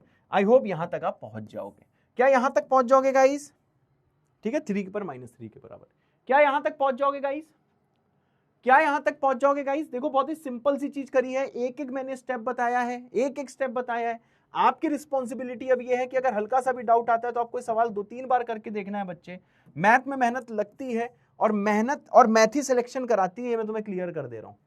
मैथ अगर आपने अच्छे से नहीं पढ़ी तो बहुत बार ऐसा होता है कि जेई में रैंक आ जाती है, सेलेक्ट हो जाते हो, पर आईआईटी में आपको एडमिशन नहीं मिल पाता है। क्यों? क्योंकि रैंक बहुत खराब होती है। तो मैथ्स ही आपकी रैंक इंप्रूव करेगी। अगर आप, और भैया आप आईआईटीएन बनने वाले हो, तो आईआईटीएन बनने वाले हो तो जैसे नीट वालों के लिए बायो मोस्ट इंपॉर्टेंट सब्जेक्ट है, ऐसे ही जेई वालों के लिए मैथ्स मोस्ट इंपॉर्टेंट सब्जेक्ट है। और मेहनत से सीखा, मतलब चीजें सीखी जाती हैं। शुभमन जो गिल है, ठीक है ना, शुभमन जो गिल है बेचारा, सोचो क्या उसका माइंडसेट है, कभी सोचो। ठीक है, मैं बहुत बड़ा फैन हूं रोहित शर्मा का, विराट कोहली का, श्रेयस अय्यर का, पर यार तुम कभी शुभमन गिल को देखो यार, क्या बंदा है यार वो। सोचो, कैप्टन है टेस्ट क्रिकेट टीम का और साथ में ओडीआई क्रिकेट टीम का, वाइस कैप्टन था टी20 टीम का, अच्छा नहीं खेल रहा था, उसको निकाल दिया गया, निकाल दिया गया। सोचो कितने शर्म की बात है, पूरे इंडिया में उसकी, सोचो यार, पूरी इंडिया में उसकी बेइज्जती हुई। वो कितना सही बंदा है, उसने वो एक्सेप्ट किया कि नहीं यार मैं अच्छा नहीं खेल रहा था इसलिए मुझे निकाला गया। इसे बोलते हैं खुद के प्रति पूरी तरीके से ऑनेस्ट होना, पूरी तरीके से ऑनेस्ट होना। उसके बाद ये नहीं है कि वो परेशान हो जाए, अरे यार मुझे निकाल दिया, मैं बहुत अच्छा प्लेयर हूं, अरे यार, फिर वो फ्रस्ट्रेट हो जाए, स्ट्रेस में रहने लगे, ठीक है, उसके बाद वो मेहनत करना छोड़ दे, फिर वो उसके बाद बोल दे कि अब मैं मेहनत नहीं करूंगा, अब मैं मेहनत नहीं करूंगा। लेकिन सोचो यार, ही केम बैक। अब चाहे तुम फ्लैट ट्रैक बोल लो, तुम्हें जो बोलना है बोल दो भाई, चाहे फ्लैट ट्रैक हो चाहे जैसा ट्रैक हो, ठीक है। आईपीएल में कितना अच्छा खेला, उसके बाद में अफगानिस्तान के दोनों मैच देखो कितना अच्छा खेले उसने, टेस्ट क्रिकेट भी अच्छा खेला, चाहे तुम जो बोल दो, सब तो अच्छा नहीं खेल पाए ना, उसने खेला ना। इसे बोलते हैं स्ट्रॉन्ग माइंडसेट होना, समझ रहे हो। तो वैसा ही स्ट्रॉन्ग माइंडसेट मैं तुझसे एक्सपेक्ट करता हूं। जैसे इंडियन क्रिकेट टीम में सेलेक्ट होने का मतलब समझ रहे हो क्या, पूरे इंडिया में से सिर्फ 15 लोग सेलेक्ट होते हैं, उन 15 में से 11 को खेलने का मौका मिलता है। और पूरे इंडिया में कितने प्लेयर हैं, आईपीएल के अलग है, रणजी के अलग है, सिटी लेवल में अलग है, ठीक है, इतने सारे प्लेयर्स हैं, उनमें से 11 लोग सिलेक्ट होंगे। और तुम लोग का ठीक है रैंक कहीं तक भी आता है, लेकिन टॉप 5000 रैंक तक अगर आपका आता है तो आपको ठीक ठाक आपको ब्रांचेस मिल जाती हैं। तो सोचो यार, वो पूरे इंडिया में से 11 लोग सिलेक्ट हो रहे हैं और तुम में से 5000 सिलेक्ट हो रहे हैं, तो फिर बताओ लेस कंपटीशन कहां है। ऑब्वियसली जेईई एडवांस में लेस कंपटीशन है, इंडियन क्रिकेट टीम में सिलेक्ट होना बहुत बड़ा कंपटीशन है। और भाई सोर्स कुछ नहीं चलता है, ये सब बस कहने की बातें हैं, सोर्स कुछ नहीं चलता। हाँ, मौके कभी आपको ज्यादा मिल सकते हैं, कभी कम मिल सकते हैं। तो भाई देख, तेरे को ये खुद से वादा करना होगा, ठीक है तू कोहली जैसा बन, ठीक है तू रोहित शर्मा जैसा बन, ठीक है तू श्रेयस अय्यर जैसा बन तू बुमराह बन, ठीक है, हाँ तुम लोग स्मृति मंदाना बनो, तुम्हें जो बनना बनो, लेकिन mindset irrespective of whether you are a boy और अ गर्ल, माइंडसेट होना चाहिए उसके जैसा। हाँ, ऐसे बहुत लोग हैं, अब ये ना बोलना सर उससे भी ज्यादा स्ट्रगल स्टोरीज मैंने सुनी। आई नो, देश भर में बहुत स्ट्रगल स्टोरीज हैं यार, बहुत विनर्स हैं, पर एक एग्जाम्पल तेरे को मैंने दिया है, समझ रहे हो। रोहित शर्मा को देखो, हिज एज इज 39 यार, ही इज स्टिल फाइटिंग। उसके पास क्या नहीं है, उसके पास पैसे हैं, सब कुछ है, पर उसका, और सोचो जब वो इतने सालों बाद इंडिया वर्ल्ड कप जीती है, इतने सालों बाद वर्ल्ड कप जीती, मतलब आईसीसी की 2-2 ट्रॉफीज आई हैं, चैंपियंस ट्रॉफी जीती, वर्ल्ड कप फाइनल से बाहर हुई। सोचो उसके बाद उसका एक ही सपना था कि 2027 में इंडिया को लीड करके मैं जिताऊंगा। अब सोचो कि यार वो बेचारा, उसको कैप्टनसी से हटा दिया गया, उसमें पता नहीं किसकी क्या गलती है, इतना मैं डीप रिसर्च नहीं करने वाला, लेकिन भाई उसका माइंडसेट देखो, still he is fighting, the way he is carrying himself, जैसे वो खेल रहे हैं, देखो ना। तो देख रहे हो, जब तुम इधर बैठे होते हो ना, तो ये सोच पाना बहुत मुश्किल, मतलब दूसरे को ब्लेम करना is very easy, very easy. लेकिन तुम यार, तुम अपने आप सोचो, तुम दूसरे को तो ब्लेम कर रहे हो कि भैया शुभमन के लिए तुम, बहुत इजी होता है, अरे ऐसे शॉट मारता ये हो जाता, अरे स्मृति तुम ऐसा खेलती ये हो जाता, ठीक है ना। तुम ये सारी चीजें तुम सोचो बोल रहे हो, लेकिन क्या तुम वो चीजें खुद के ऊपर अप्लाई कर रहे हो। जब यहां क्लास चलती है ना, एक एक वर्ड तुम्हें ध्यान से सुनना है, एक एक वर्ड ध्यान से सुनना है। हाँ यार, ऐसा हो सकता है कि बीच में कहीं कैलकुलेशन में तेरे को डाउट आ गया हो सकता है यार, क्यों नहीं हो सकता, इंसान है भाई तू। लेकिन उसके बाद तू गिरता है, या फिर तू एक लॉजिकल दिमाग से बोलता है कैलकुलेशन में ही तो डाउट आया है यार, अरे मैं कर लेगा यार, क्या स्ट्रेस की बात है, एक बार लिख के देख लेगा, आ जाएगा। समझ रहे हैं, मैं तेरे से इंटेलिजेंसी नहीं मांगता, मैं तेरे से बहुत ज्यादा, तेरे को मैं ये नहीं सोचता कि तू बड़ा ही मतलब कि भौकाली बन जा, बस मैं तेरे से 2 चीज एक्सपेक्ट करता हूं, बाकी तेरा भाई तेरे को बना देगा, ऐसा कंटेंट देगा। पहला, स्ट्रॉन्ग माइंडसेट, होमवर्क नहीं हो रहा है, अपने आप से पूछो होमवर्क कैसे होगा, आंसर आएगा ओवर टाइम काम करने से। तो ओवर टाइम काम कर, हाँ इसमें भी लोगों की चॉइस है, अभी पता नहीं क्या है, वीडियो लोग देख लेंगे, फिर उसके बाद बोलेंगे कि देखो मास्टर ओवर टाइम करने को बोल रहा है। भाई ये तुम्हारी चॉइस पे डिपेंड कर रहा हूं, अगर तुम्हें भौकाली बनना है तो ओवर टाइम करना पड़ेगा यार, समझ रहा है। दूसरा चीज समझ में नहीं आई, अरे भाई मैं लिख लिख के समझ लेगा, तो तेरे को क्या चाहिए भाई, तेरे को स्ट्रॉन्ग माइंडसेट चाहिए, और दूसरा मेहनत करनी है, प्रोक्रेस्टिनेशन मतलब टालने से चीजें नहीं होंगी। और तेरे को लगता है मैथ तू मेरे को सुन के सीख सकता है, भाई you are on very wrong track यार, वेरी रॉन्ग ट्रैक। मैं तेरे साथ खड़ा रहेगा। देख अभी मैंने तेरे को 10 मिनट तेरे को मोटिवेट किया है ना ये बोल के, तेरे को पता है मेरे दिल में क्या रहा है, यार 10 मिनट में कितना पढ़ा देता। लेकिन मैं एक चीज बहुत अच्छे से जानता हूं, पता है क्या, तू 1 वाले पूछ ले, मैं आधे घंटे एक्स्ट्रा पढ़ा देता हूं, तेरे को भी पढ़ा दूंगा यार, मैं कोर्सों में कवर कर लूंगा। पर मैं तेरे को वो गाड़ी नहीं बनने देना चाहता हूं, मैं तेरे को वो कार नहीं बनने देना चाहता हूं जो कार चली जा रही है लेकिन पेट्रोल नहीं डला रही है। ये पेट्रोल है, मोटिवेशन जो होता है ना ये पेट्रोल होता है। आज मैंने तेरे को अंदर पेट्रोल डाला है भाई, सिर्फ गाड़ी चलाए जा रहे हैं, बस लेक्चर किए जा रहे हैं, उससे तेरा कुछ नहीं होना है भाई। सिर्फ लेक्चर करने से अगर कुछ होता तो भाई इंसान कहां से कहां पहुंच जाता। सिर्फ लेक्चर करना नहीं है भाई, मैं तेरे से एक चीज बोल रहा हूं, अपना 100% दे, अपना 100% दे, अदरवाइज यहां पे 2 घंटे तेरे को वेस्ट नहीं करने। And I am very sorry, कुछ लोग को बुरा भी लग रहा होगा। क्या आप लोग को बुरा लग रहा है? क्या आप लोग को बुरा लग रहा है अगर मैं तेरे से सारी बातें कर रहा हूं? और मैं इसलिए पता है इमोशनल क्यों हो रहा हूं, बिकॉज मतलब आज मैं थोड़ा सा इमोशनल हो रहा हूं, बिकॉज यार I want you guys to work hard यार, समझ रहा है? आई वॉन्ट कि तेरा जब रिजल्ट है ना अपन लोग साथ में नाचे यार।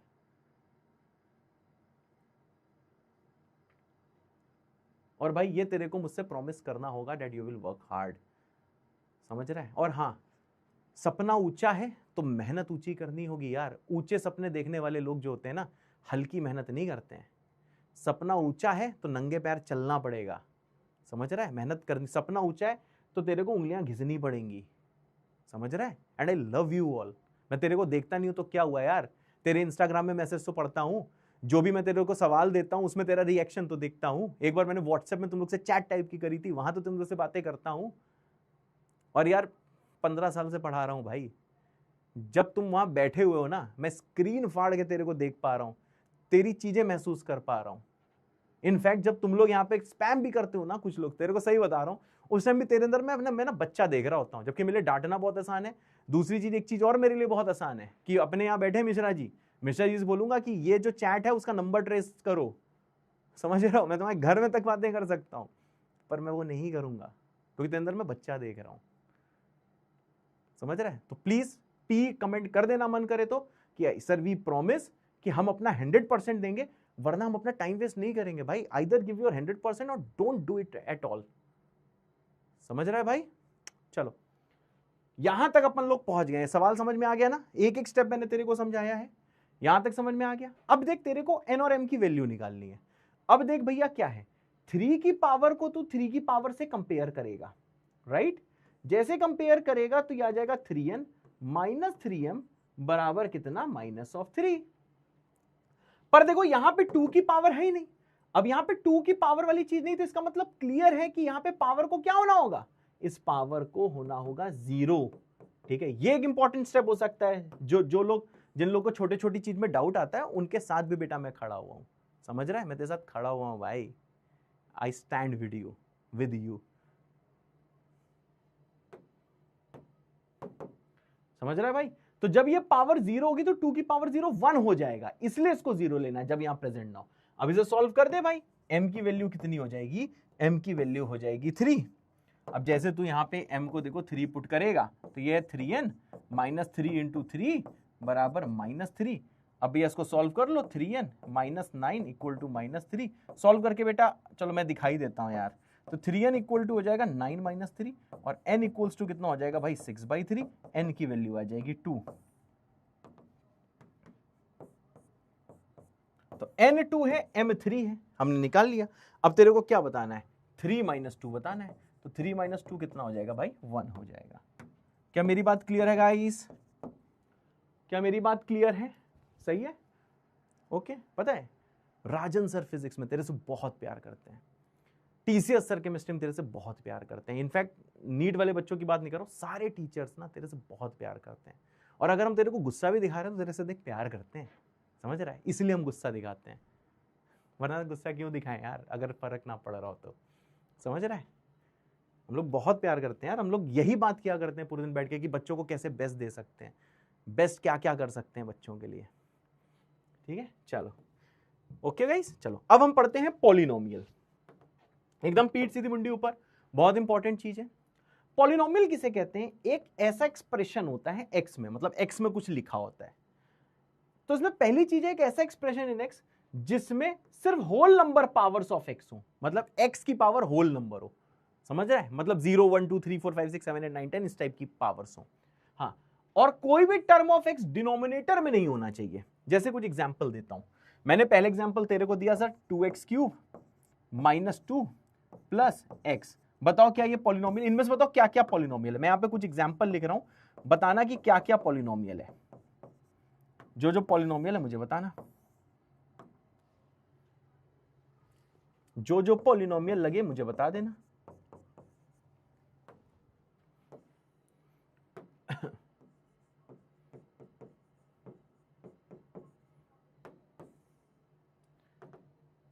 इसके देखो आंसर कैसे करोगे, जैसे ये फर्स्ट है, ये देखो सेकंड है, ये देखो थर्ड है, ये देखो फोर्थ है, ये देखो 5 है, समझ गया। अगर 1 वाला पॉलिनोमियल है तो 1y कमेंट करोगे, नहीं है तो 1n करोगे। दूसरा वाला पॉलिनोमियल है तो 2y करोगे, अदरवाइज 2n करोगे। ऐसे ही 3y 3n, समझ गया, ऐसे ही 4y 4n, ठीक है। चलो करो। अब देखो यहां पे मैं लिख दे रहा हूं ये 2200 x की पावर 9 डिवाइडेड बाई x की पावर 4। चलो भाई करके दिखाओ मेरे बच्चे, बताओ क्या क्या इसमें पॉलिनोमियल नजर आ रहा है, जल्दी बताओ भाई क्या क्या पॉलिनोमियल आपको नजर आ रहा है। बहुत अच्छा निकेत।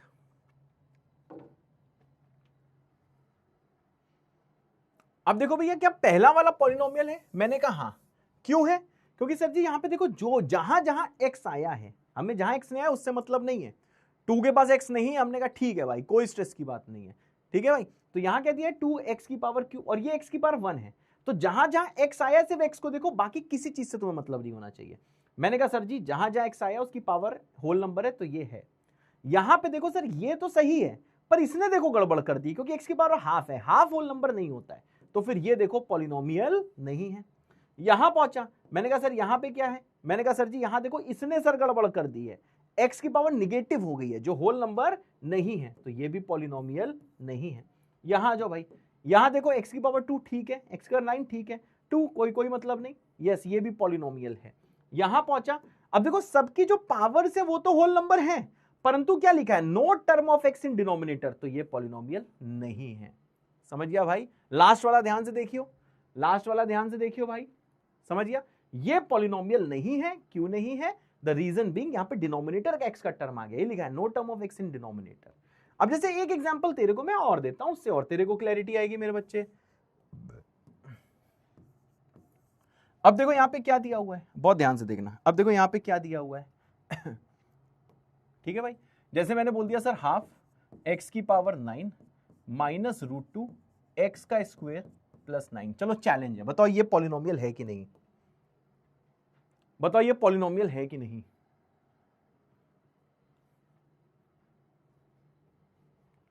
अगर है तो 6y लिख देना, अदरवाइज आपको पता ही है क्या लिखना है, अदरवाइज आपको लिखना है 6n। क्या ये पॉलिनोमियल है? जल्दी बता दो मेरे प्यारे प्यारे बच्चों, क्या ये पॉलिनोमियल है? वेरी गुड, यस ये पॉलिनोमियल है। क्यों पॉलिनोमियल है? अब आप हाफ को देख के विचलित मत होना, √2 को देख के विचलित ना होना। पॉलिनोमियल की सिर्फ एक कंडीशन है, एक कंडीशन क्या है कि जहां जहां x नजर आए उसकी पावर होल नंबर होनी चाहिए, और हां कोई भी x डिनोमिनेटर में ना दिखे भले ही होल नंबर हो, इसलिए ये पॉलिनोमियल नहीं था।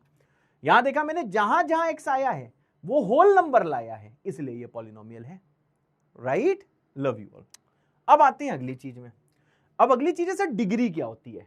जो हाईएस्ट पावर ऑफ x होती है किसी पॉलिनोमियल में, उसको हम बोलते हैं डिग्री, समझ गया, उसको हम बोलते हैं डिग्री। अब जैसे आपको डिग्री लिखनी होती, यहां पे डिग्री क्या है, हाईएस्ट पावर 3 है, तो यहां पे डिग्री कितनी है भैया, डिग्री इज 3। हम यहां नहीं बात करेंगे, सिर्फ पॉलिनोमियल्स की बात करते हैं। यहां पहुंचेंगे तो सर यहां पे डिग्री कितनी है, यहां पे डिग्री है 9, समझ गया, यहां भी फिर बात नहीं करेंगे, समझ गया भाई। फिर इधर आया, यहां भी डिग्री कितनी है 9, तो डिग्री मतलब पॉलिनोमियल में जो हाईएस्ट पावर होती है उसको बोलते हैं डिग्री। अब आता है सर ये लीडिंग कोफिशिएंट क्या होता है। जो हाईएस्ट डिग्री टर्म होता है, मतलब जो हाईएस्ट पावर ऑफ x होती है उसका जो कोफिशिएंट होता है उसको हम बोलते हैं लीडिंग कोफिशिएंट, समझ गया भाई। तो what is leading coefficient? Highest power of x, देखो उसकी जो कोफिशिएंट है वो होता है लीडिंग कोफिशिएंट। जैसे यहाँ पे लीडिंग कोफिशिएंट कोई बताएगा क्या है? अगर मैं पूछूं sir what is the leading coefficient, LC मतलब लीडिंग कोफिशिएंट, तो ये है हाईएस्ट पावर ऑफ x, इसका कोफिशिएंट हाफ है तो लीडिंग कोफिशिएंट हो जाएगा हाफ। नेक्स्ट में आओ सर जी, यहां पे क्या होगा? मैंने कहा सर ये है हाईएस्ट पावर ऑफ x, इसका कोफिशिएंट 1 है, 2 का भी 1 है, इससे कोई मतलब नहीं, सिर्फ मतलब हाईएस्ट पावर से, तो लीडिंग कोफिशिएंट कितना हो जाएगा भाई? यहां आ जाएगा 1।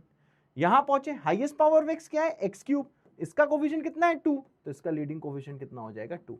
आई होप सबको समझ में आ गया, ठीक है भाई। अब आते हैं हम लोग देख नेक्स्ट में, सर नेक्स्ट चीज क्या है? What is monic polynomial? ये शब्द यूज होता है, बहुत रेयर यूज होता है, पर जब यूज होता है बहुत लोग नहीं कर पाते। तो मोनिक पॉलिनोमियल क्या होता है? अगर लीडिंग कोफिशिएंट किसी पॉलिनोमियल का 1 है, समझ गया, तो उसको बोलते हैं मोनिक पॉलिनोमियल, मतलब this is the only condition, ठीक है भैया।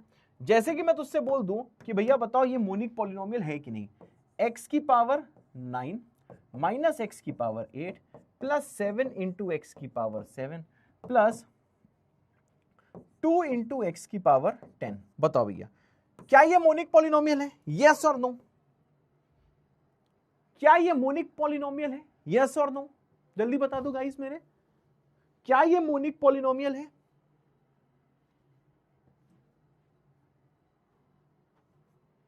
क्या ये मोनिक पॉलिनोमियल है?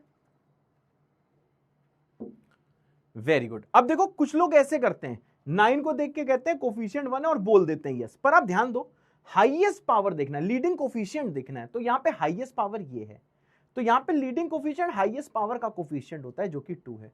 तो सर ये मोनिक है? मैं कहूंगा no sir, this is not a monic polynomial, ये मोनिक पॉलिनोमियल नहीं है। ओके चलो वेरी गुड। अब आता है नेक्स्ट चीज बहुत इंपॉर्टेंट, अगर कोई तुमसे बोलता है सर वैल्यू ऑफ पॉलिनोमियल निकालो एट सम x, किसी x पे वैल्यू ऑफ पॉलिनोमियल निकालो, जैसे यहां पे दिया हुआ है कि सर जी px इसके बराबर दिया है, अब बोला जा रहा है सर आप px की वैल्यू निकालो x बराबर 3 पे। अब देखो इसका मतलब क्या होता है, इसका मतलब लोग बहुत कुछ सोचते हैं, बहुत कुछ नहीं सोचना है, इसका मतलब समझो। जैसे ये px लिखा है तो दिस इज नॉट मल्टीप्लीकेशन, ये p और x का मल्टीप्लीकेशन नहीं है, ये बस लिखा हुआ है कि एक पॉलिनोमियल है जहां पे वेरिएबल x है। इसको कैसे रीड किया जाता है? There is a polynomial whose variable is x। तो भैया ये मल्टीप्लीकेशन नहीं है, बहुत लोग को वैसे तुम लोग को पता ही होगा, पढ़े होगे, दिस इज नॉट मल्टीप्लीकेशन। इसे मल्टीप्लीकेशन बिल्कुल ना समझ लेना कि सर ये p इंटू एक्स लिखा है, ये क्या है सर? इसका सिंपल सा हिंदी में मतलब ये है कि सर जी एक पॉलिनोमियल है जिसका वेरिएबल x है, समझ गया? जैसे ये सवाल है, अब यहां आ जाओ भैया, हमने कहा सर एक पॉलिनोमियल है उसमें वेरिएबल p c नहीं है, x है, तो x क्या है sir? x is 4x square minus 9x plus 1 है सर? हाँ बेटा। अब बोला गया सर इसकी वैल्यू निकालो x बराबर 3 पे, तो x बराबर 3 पे वैल्यू कैसे निकलेगी? आप यहां पे पुट कर दोगे x की जगह 3, ठीक है? तो देखो इसको कैसे दिखाओगे? p3, p3 का मतलब x की वैल्यू हमने 3 पुट कर दी है, तो ये आ जाएगा 4 इंटू 3 का स्क्वायर माइनस 9 इंटू 3 प्लस 1। अब ये कितना हो जाएगा? ये हो जाएगा 36, ये हो जाएगा 27, ये आ जाएगा 1, सॉल्व करना आंसर आ जाएगा 10। तो ये होता है पॉलिनोमियल की वैल्यू किसी x की वैल्यू पर, so the answer will be 10। अरे होते सर होते सर होते सर होते सर होते सर होते सर होते सर, क्या मेरी बात क्लियर है? क्या मेरी बात क्लियर है? तो पॉलिनोमियल समझ गए हो कि क्या होता है? बस एक पॉलिनोमियल को लिखने का तरीका है। वो लोग 64 निकाले भाई, हम ही ने गलत कर दिया है क्या? सही तो है? सही है guys, very good guys, well done मेरे बच्चों।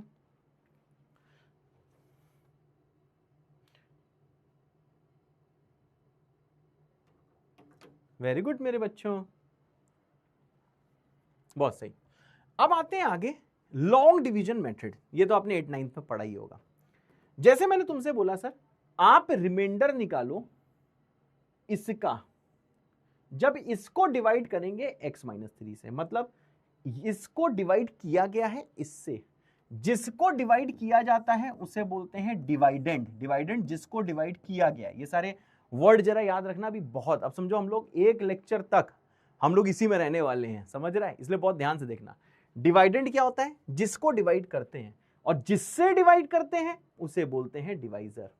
चलो भाई चलो देखते हैं कितने लोग को बचपन की चीजें याद है कि कैसे लॉन्ग डिवीजन मेथड करते हैं। चलो भाई 2 मिनट का टाइम लो, जल्दी से मुझे आंसर बताओ।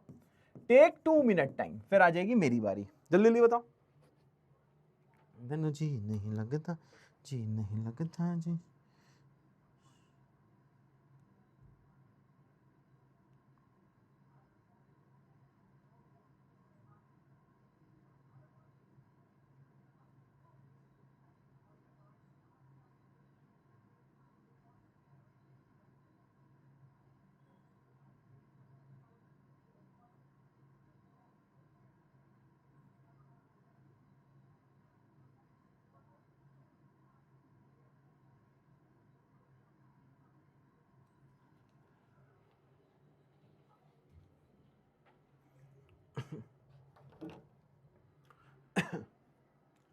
जल्दी करो ना, ठीक है ना, बिल्कुल फोकस से पढ़ना क्योंकि आज का लेक्चर बहुत इंपॉर्टेंट है, इस पे जेईई मेन सवाल पूछता है, ठीक है। ऐसा मेरा प्यार है। चलो भाई अब मैं तुम्हें डिवाइड करके दिखाता हूं, मुझे पता है तुमको आता होगा। चलो अब आओ। अब देखो लॉन्ग डिवीजन मेथड कैसे काम करता है। देख हमें रिमाइंडर निकालना है, बहुत ध्यान से सुनते रहना। मैंने कहा सर जी डिवाइजर क्या है? सर डिवाइजर है x-3, ठीक है। किसको डिवाइड किया जा रहा है? मैंने कहा सर हम डिवाइड कर रहे हैं इसको, डिवाइडेंड को यहां लिखते हैं। तो 2x³ minus 5x square plus 3x minus 7, ठीक है भाई। अब आओ चलो इसको डिवाइड करना हम लोग स्टार्ट करते हैं। कैसे डिवाइड करोगे? पहले हम लोग 2x³ को x से डिवाइड करते हैं। तो 2x³ को जब x से डिवाइड करेंगे तो यहां क्या लिख देंगे? 2x square. देखो ना 2x³ को x से डिवाइड किया तो ये आ गया सर 2x स्क्वेयर। ऐसे ही तो आपने सीखा था, राइट? या फिर आपने इसको ऐसे सीखा होगा कि बताओ सर जी x में क्या मल्टीप्लाई करें कि 2x³ बन जाए, ऐसे सीखा होगा। तो आपको पता है सर 2x स्क्वेयर मल्टीप्लाई जब x में करेंगे तो 2x³ बन जाएगा।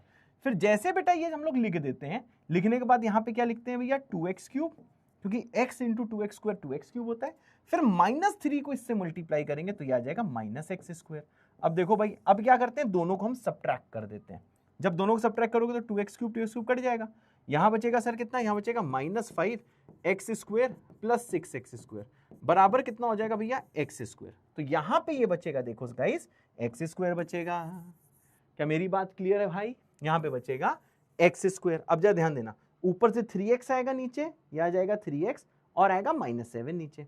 अब हम फिर से सेम फॉर्मेट रिपीट करेंगे कि x में क्या मल्टीप्लाई करें कि x स्क्वायर बन जाए। तो सबको पता है हम x से मल्टीप्लाई करेंगे तो x इंटू एक्स ये बना देगा x स्क्वायर। फिर -3x इससे मल्टीप्लाई होगा तो ये बन जाएगा -3x। अब नीचे देखो फिर से सब्ट्रैक्ट करो, जैसे इस ऊपर वाले को नीचे से सब्ट्रैक्ट करोगे ये दोनों कट जाएंगे। 3x माइनस ऑफ -3x हो जाएगा 6x, बचेगा देखो -7। फिर x में कितना मल्टीप्लाई करेंगे? 6x बन जाए। सबको पता है सर 6 का मल्टीप्लाई करेंगे तो x इंटू 6 हो जाएगा देखो 6x, -3 इंटू ये हो जाएगा देखो 18। अब अगेन हम क्या करेंगे? दोनों को सब्ट्रैक्ट कर देंगे। अब जैसे सब्ट्रैक्ट करेंगे दोनों कट जाएंगे, यहां बस बचेगा -7 और माइनस ऑफ -18 तो देखो ये बचेगा 11, तो ये बचेगा 11 और जो बचेगा उसी को इंग्लिश में क्या बोलते हैं? रिमेन्स, और मैथ में क्या बोलते हैं? रिमाइंडर। तो देखो जैसे आपने डिवाइड किया तो यहां पे जो बन के आया इसको अपन लोग क्या बोलते हैं? वी कॉल इट क्वोशिएंट, ठीक है भैया। और यहां पे जो बचा उसको हम क्या बोलते हैं? उसे हम बोलते हैं रिमाइंडर। तो रिमाइंडर कितना बचा भाई? रिमाइंडर बचा 11। और गाइस यही क्या है? यही हमारा है आंसर, ठीक है भाई, यही क्या है? This is our answer. कितने लोगों ने खुद से किया था वो लोग के कमेंट कर सकते हैं, जिनको अब समझ में आया वो लोग भैया ए कमेंट कर सकते हैं जल्दी। जिन्होंने खुद से किया था वो के कमेंट कर दो, के फॉर काइट। जिनको अब समझ में आया वो लोग ए कमेंट कर दो। जल्दी भैया, जल्दी भैया, जल्दी भैया, जल्दी भैया, जल्दी भैया।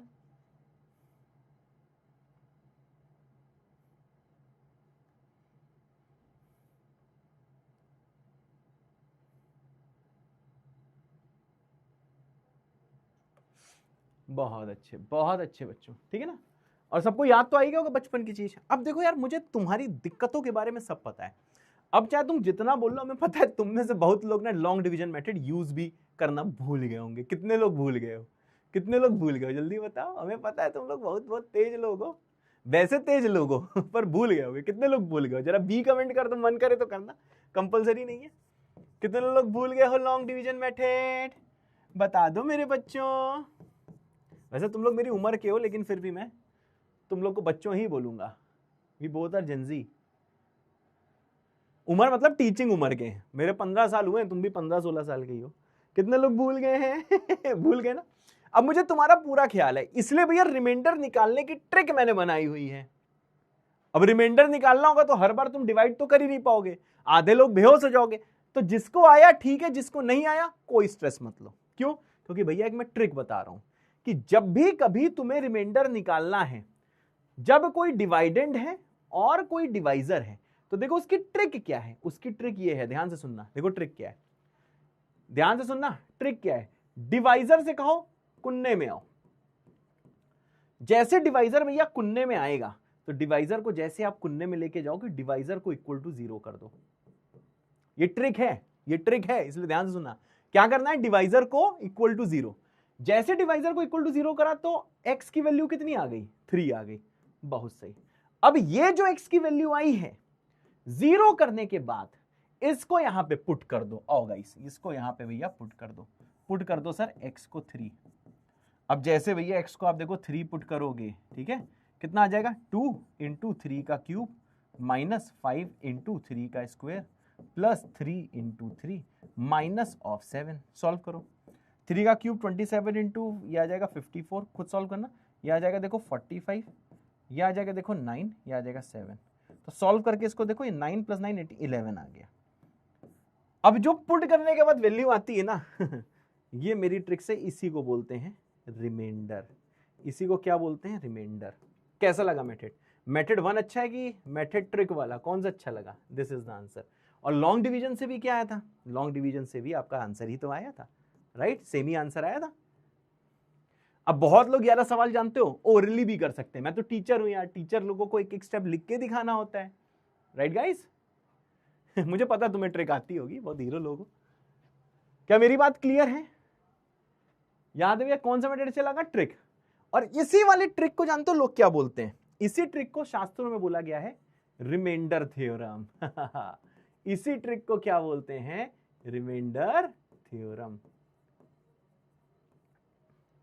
ठीक है भाई, इसी ट्रिक को क्या बोलते हैं? Remainder theorem. सही है। जैसे एक सवाल और मुझे करके दिखाओ तुम लोग। आओ भैया यहां पे आ जाओ। फाइंड द रिमाइंडर जब ये डिवाइडेंट है और ये डिवाइजर है। चलो भाई जल्दी आंसर बताओ।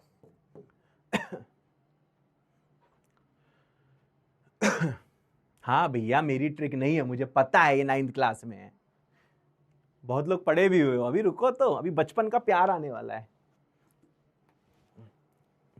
बहुत दिन हो गए क्रिकेट नहीं खेला मैंने। इस स्टूडियो में जब भी मैं आता हूँ, यहाँ खूब सारे स्टूडियो में से ये एक स्टूडियो, यहाँ बैट लिखा मुझे मिलता है। आ गया आंसर? अरे कर लिया होगा। डिवाइजर को कुन्ने में ले आओ और डिवाइजर को कर दो इक्वल टू 0। तो इससे x कितना आ जाएगा? x आ जाएगा 1। अब क्या करना है भैया? अब आपको यहीं पे x को पुट कर देना है 1। 1 करोगे आ जाएगा 4 इंटू 1 का क्यूब माइनस 5 इंटू 1 का square plus 2 into 1 minus of 6। यह आ जाएगा 4 माइनस 5 प्लस 2 माइनस 6। सॉल्व करके देखना, यह आ जाएगा माइनस 5। और भाई मजे की बात क्या है, लॉन्ग डिवीजन मेथड से भी यही आंसर आएगा। तो लॉन्ग डिवीजन मेथड क्यों ही करोगे यार, सिंपल लगा तो रिमाइंडर थ्योरम। ठीक है भाई, इस ट्रिक का नाम क्या है? Remainder theorem. 9th में तुमने पढ़ी हुई है। ठीक है भैया, अब आ जल्दी से यहाँ। अब यही देखो परिभाषा लिखी हुई है, simple. Let p x be any polynomial. हाँ, ए देखो कोई भी रियल नंबर है जैसे, ठीक है। जब पी एक्स को डिवाइडेंड मान के, अब डेफिनेशन कैसी तैसी बस बता दे रहा हूं, तुम्हें बिना डेफिनेशन के काम करना आता है।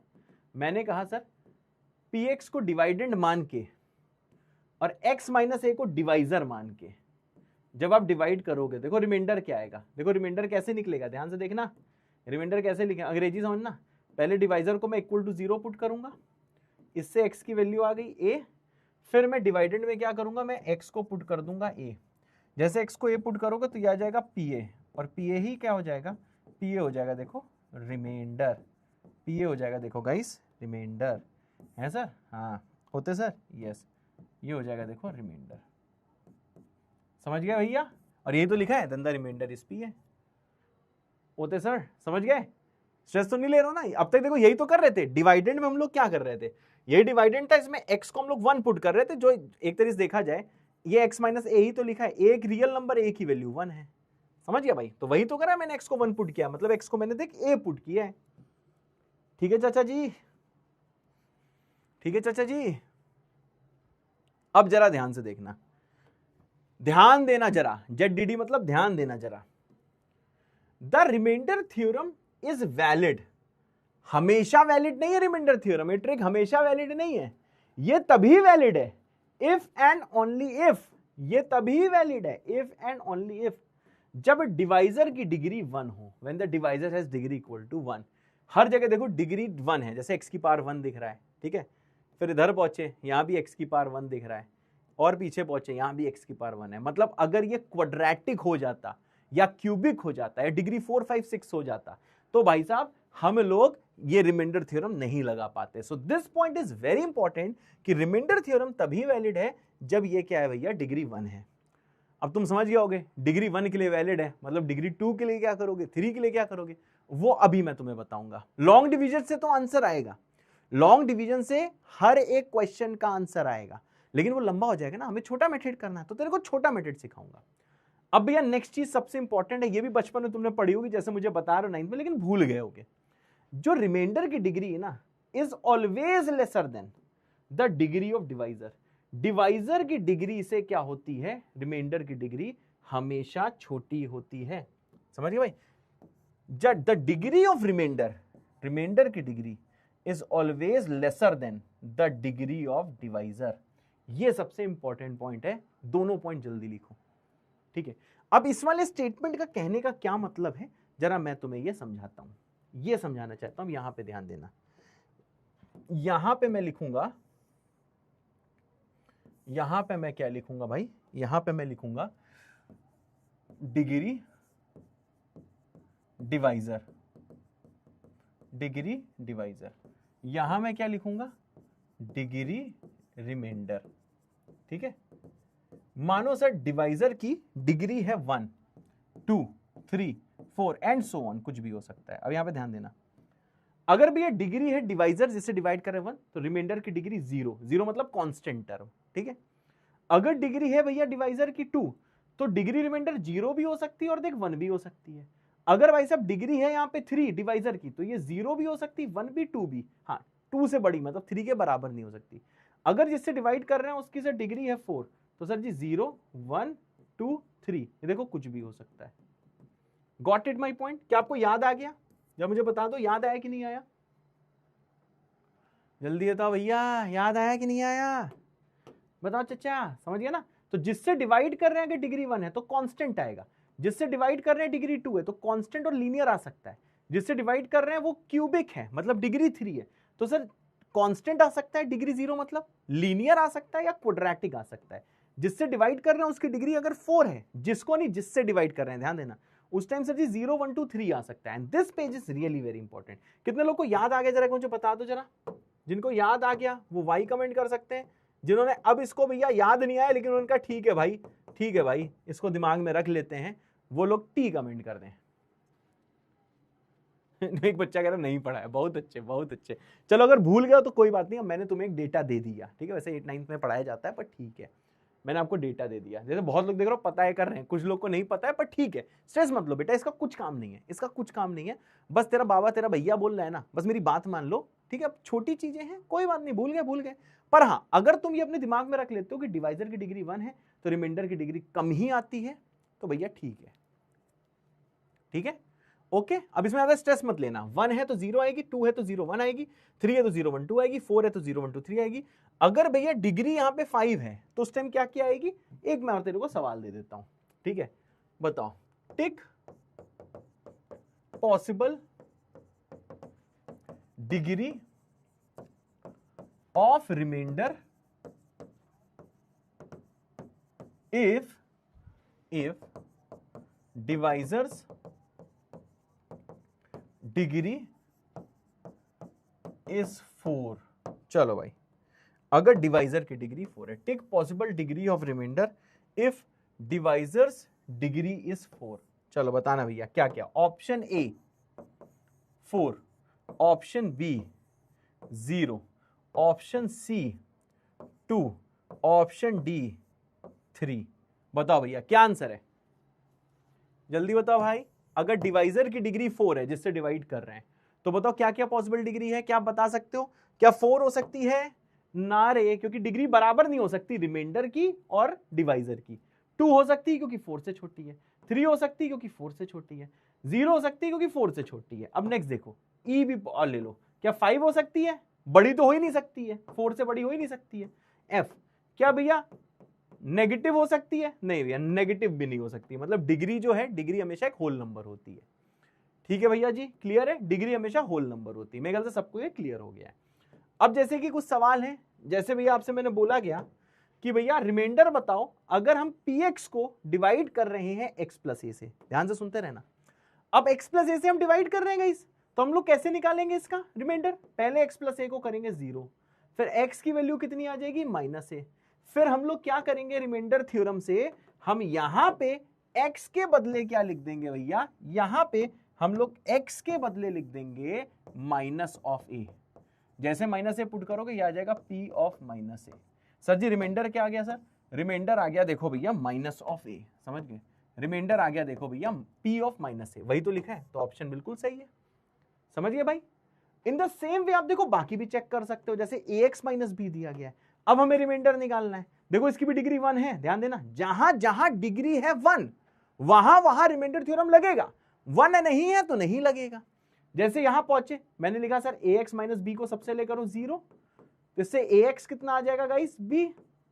और फिर क्या करोगे? a से डिवाइड कर दोगे तो x कितना आ जाएगा सर? ये आ जाएगा देखो b बाई a। अब यहां पे ध्यान से सुनना सर, x कितना आ जाएगा सर? x आ गया b बाई a। अब देखो रिमाइंडर कैसे निकालोगे? यहां पे आप x को पुट कर दोगे b बाई a, तो आ जाएगा px के x की जगह b बाई a, तो रिमाइंडर यही तो आएगा। क्या बात सही है भाई?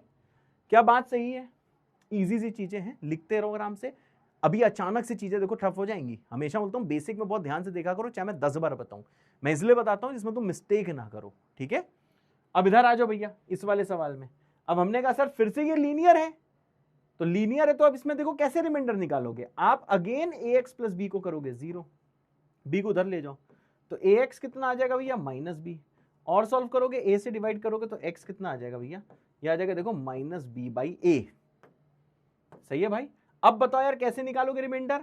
यहां पे x के बदले पुट कर दोगे माइनस बी बाई ए, तो p of minus b by a आ जाएगा जो आपको दिखाई दे रहा है। और इन द सेम वे जब ये भी देखो लीनियर है तो फिर से यार रिमाइंडर थ्योरम वैलिड होगा। तो कैसे निकालोगे रिमाइंडर? मैंने कहा b माइनस ए एक्स को ले लो भैया 0। इससे क्या आ जाएगा सर? b इक्वल टू आ जाएगा सर ए एक्स। और सॉल्व करोगे तो x कितना आ जाएगा सर? x आ जाएगा देखो b by a, b by a. ठीक है भाई? अब देखो ये आ जाएगा अगर भैया b बाई ए, x आ जाएगा b बाई ए, तो आपको क्या करना है भाई? अगेन यहाँ x के बदले पुट कर देना है b बाई ए, तो ये आ जाएगा देखो भैया p b बाई ए, ये रिमाइंडर हो जाएगा। यहाँ पे रिमाइंडर लिखा है। मेरे ख्याल से सबको क्लियर है गाइस? ओते सर, ओते सर, धीरे धीरे लेवल अप किया जाए मेरे बच्चों। क्या धीरे धीरे लेवल अप किया जाए? प्लीज सब लोग पढ़ाई में ध्यान दें, किसको ब्लॉक करना है किसको नहीं करना है वहां पे ध्यान नहीं देना है आप लोगों को। भाई इतना तो अपने अंदर थोड़ा सा क्या बोलते हैं, थोड़ा सा पेशेंस लाओ, आप अपनी चीज में ध्यान दो। सुना है ना कि यार मतलब कोई जो कमेंट कर रहे हैं यहाँ पे करने दो ना यार, तुम लोग डिस्टर्ब क्यों होते हो यार? मैं नहीं डिस्टर्ब हो रहा हूँ, जिसको पढ़ाना है तुम डिस्टर्ब हो जा रहे हो। हाँ अब मैं तुम्हारे सामने अच्छा बनने के लिए भैया क्या पता सब करा ही दूं यार, मैं उसी को डांटता रहूं। अगर उसको डांटता रहूंगा तो भाई उससे क्या होना है? तुम्हारा ही टाइम वेस्ट होगा। ठीक है? अब जब आप जीवन में बहुत बड़ी चीज करने का सोचोगे तो तुम्हें पता है ऐसे लोग परेशान करेंगे पर तुम्हें परेशान नहीं होना है। ठीक है? चलो लिखो गाइस जल्दी से। अभी बेटा लेवल अप हो रहा है, तुम ज्यादा बोला मत करो लेवल अप लेवल अप। ठीक है? बहुत लेवल अप है, देख रहा हो अभी तुम्हें दिखाएंगे लेवल अप, लो है लेवल अप, प्रो लेवल, फिर आंसू निकलेंगे। इसलिए बहुत ध्यान से मेरी बातें सुनते रहो। हीरो नहीं बनना है किसी को ज्यादा। अरे कहाँ गए चाचा? ये बनना है हीरो, वही हमारे सामने, हम सबसे बड़े हीरो हैं। तो तुम्हें देखो समझ में आ गया, यहाँ पे अंग्रेजी से बवाल नहीं लेना है। इससे डिवाइड कर रहे थे तो x प्लस ए को 0 लिखा, a को उधर ले गया तो x आ गया माइनस ए। जो x की वैल्यू है वो यहाँ पे x की जगह पुट कर लो, जो वैल्यू निकलेगी वो रिमाइंडर होता है। फिर से इसको 0 करो, जैसे आपने 0 किया तो x आ गया b बाई ए, यहाँ x b by A put करो, जो आया वो रिमाइंडर हो गया। वही यही तो तब से मैं कर रहा हूं। ठीक है, यही तो तब से मैं कर रहा हूं, कर क्या रहा हूं, यहां अंग्रेजी लिख दी तो कुछ लोग बेहोश हो गए। ax प्लस बी लिखा है तो 0 के बराबर करो, b को उधर लेके जाओगे तो ax आ जाएगा भैया माइनस बी, तो x आ जाएगा minus of b by a. अगर x minus of b by a तो यहाँ पुट कर दो ना माइनस बी बाई ए, तो p of minus b by a remainder होगा। यही तो तब से हम कर रहे हैं, कर क्या रहे हैं, सेम यहाँ लो b माइनस एक्स, ये भी लीनियर है, इसको 0 करो तो यहाँ से x की वैल्यू कितनी आ गई, b बाई ए आ गई, तो यहाँ पे x की जगह b बाई ए पुट कर दो, जो वैल्यू निकलती वही तो रिमाइंडर होता है। इसमें क्या डाउट है भाई, तब से इतने सारे सवाल कर रहे हैं। एक सवाल और, इसकी ऐसी तैसी, ज्यादा परेशान ना हो, ये वाला सवाल करके दिखाओ।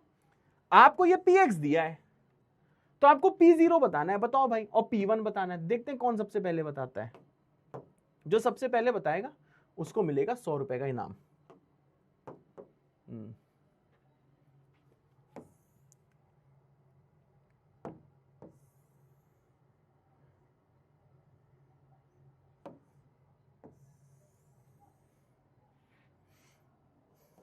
चलो करो जल्दी से, बताओ भाई कैसे होगा, बताओ भाई कैसे होगा। अब आपको p0 बताना है, मतलब यहाँ x के बदले आप पुट कर दो 0। अब जैसे आप x के बदले यहाँ पे देखो 0 पुट करोगे, अब ये यहाँ पे रिमाइंडर नहीं पूछा है मैंने, यहाँ पे सिंपल मैंने क्या बोला है, मैंने सिंपल ये बोला है कि भाई साहब आपको क्या करना है, x 0 पुट करके वैल्यू बताओ, ये 0 हो जाएगा, ये 0 हो जाएगा, ये 0 बचेगा सिर्फ और सिर्फ देखो 7। तो इसका आंसर p0 कितना है, 7 है। अब मैंने कहा इसी भैया जरा मुझे p1 बताओ, तो मैं अब यहीं पे x को पुट कर दूंगा 1, जैसे x को 1 पुट करूंगा तो देखो p1 आएगा। अब जैसे p1 आप निकालोगे तो आपको पता है, पुट करो 1 का क्यूब 1, 1 का स्क्वायर 1 इंटू 3 3, 1 पुट करो -5 इंटू 1, ये आ जाएगा -5, ये कितना आ जाएगा 7, सॉल्व करो कितना हो जाएगा 4 6 हो जाएगा, तो p1 कितना आ गया भैया 6 आ गया।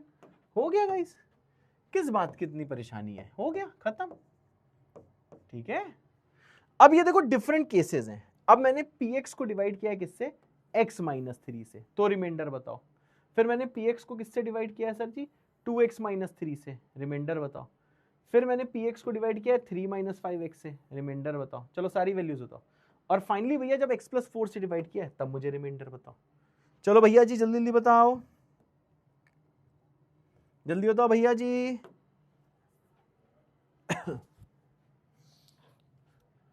हम वेट कर रहे हैं।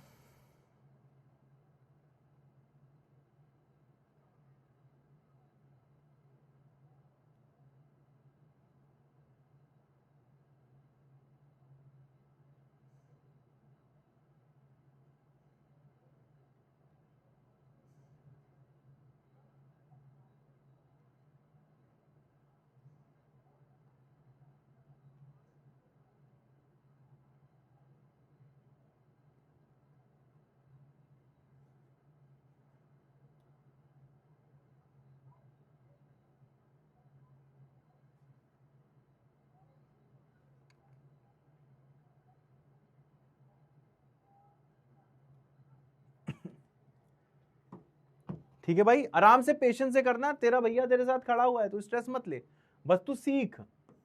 जल्दी आंसर नहीं निकालना है, हमें सही आंसर निकालना है। हमारा कंपटीशन यहां पे नहीं होता है क्लास में कि बच्चे आपस में कंपटीशन कर रहे हैं, ठीक है। पहला कंपटीशन का नियम है कि भाई तुम सही तो आंसर निकालो, जल्दी तो फिर आने ही लगेगा।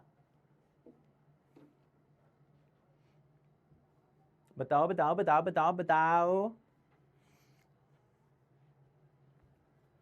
तो चलो पहला वाला करते हैं भाई, x माइनस 3 से डिवाइड किया है, तो x माइनस 3 से डिवाइड होने का क्या मतलब है, पहले x माइनस 3 को 0 करो, फिर x कितना आ जाएगा भैया 3, फिर क्या करो यहाँ पे x को अब 3 पुट कर दो, जैसे x को 3 पुट करोगे तो ये आ जाएगा देखो p3, ठीक है, वही रिमाइंडर है, p3 तो रिमाइंडर है, पर p3 की यहाँ वैल्यू निकल सकती है, तो ये आ जाएगा देखो 3 का क्यूब प्लस 3 इंटू 3 का स्क्वायर माइनस 5 इंटू 3 प्लस आ जाएगा देखो 7। अब सॉल्व करो कितना आ जाएगा 27 27 54 54 माइनस 8 46, क्या बेटा 46 आया है, इज द आंसर 46,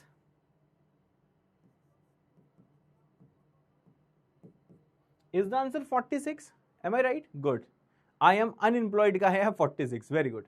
अब आते हैं इसमें, अब देखो इसमें ज्यादा स्ट्रेस नहीं लेना है, जो भी डिवाइजर दिया उसको 0 कर दो भाई, तो ये देखो 2x प्लस 3, तो परेशान नहीं होना है, 0 कर दो बस बिना सोचने, ये नहीं प्लस है और 2 है तुम परेशान हो जाओ, नहीं बेटा। अब इसे सॉल्व करो, 3 को उधर ले जाओगे तो 2x कितना आ जाएगा भाई -3, इससे x कितना आ जाएगा गाइस, इससे x आ जाएगा -3/2 है सर। हाँ बेटा, अब x को भैया -3/2 यहां पे पुट कर दो, तो इसका आंसर होगा p ऑफ -3/2। अब वैल्यू यहां पुट कर दो, ये आ जाएगा देखो -3/2 का क्यूब, ठीक है, प्लस 3 इंटू -3/2 का स्क्वायर, फिर कितना आ जाएगा -5 इंटू -3/2 प्लस आ जाएगा 7। ठीक है भैया जी, अब इसको सॉल्व बस करना पड़ेगा। अब देखो इसको सॉल्व करने का तरीका मुझे बहुत अच्छा पता लग रहा है।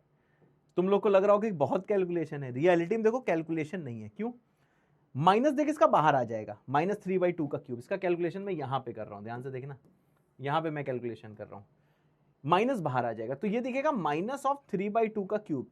ठीक है, अब ध्यान देना, ये स्क्वायर है तो ये प्लस में कन्वर्ट हो जाएगा, तो ये आ जाएगा सर 3 टाइम्स 3/2 का होल स्क्वायर।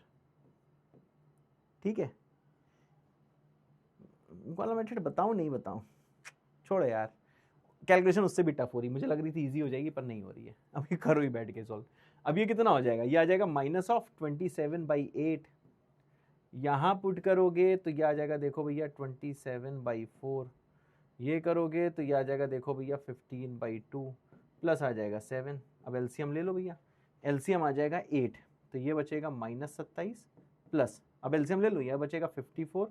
बेटा सॉल्व करना है, ये बचेगा देखो 60, ये कितना बचेगा 56। ठीक है, क्या आंसर आ रहा है सर 27, 87, 87, 143/8 मुझे नजर आ रहा है। क्या यही आया बेटा, 143/8 आया है? गाइस जल्दी बताओ जरा, जल्दी जल्दी बताओ, मैच करो, क्या 143/8 आया है? बताओ गाइस, सही कैलकुलेशन है मेरी? मैं देखो वेट कर रहा हूं।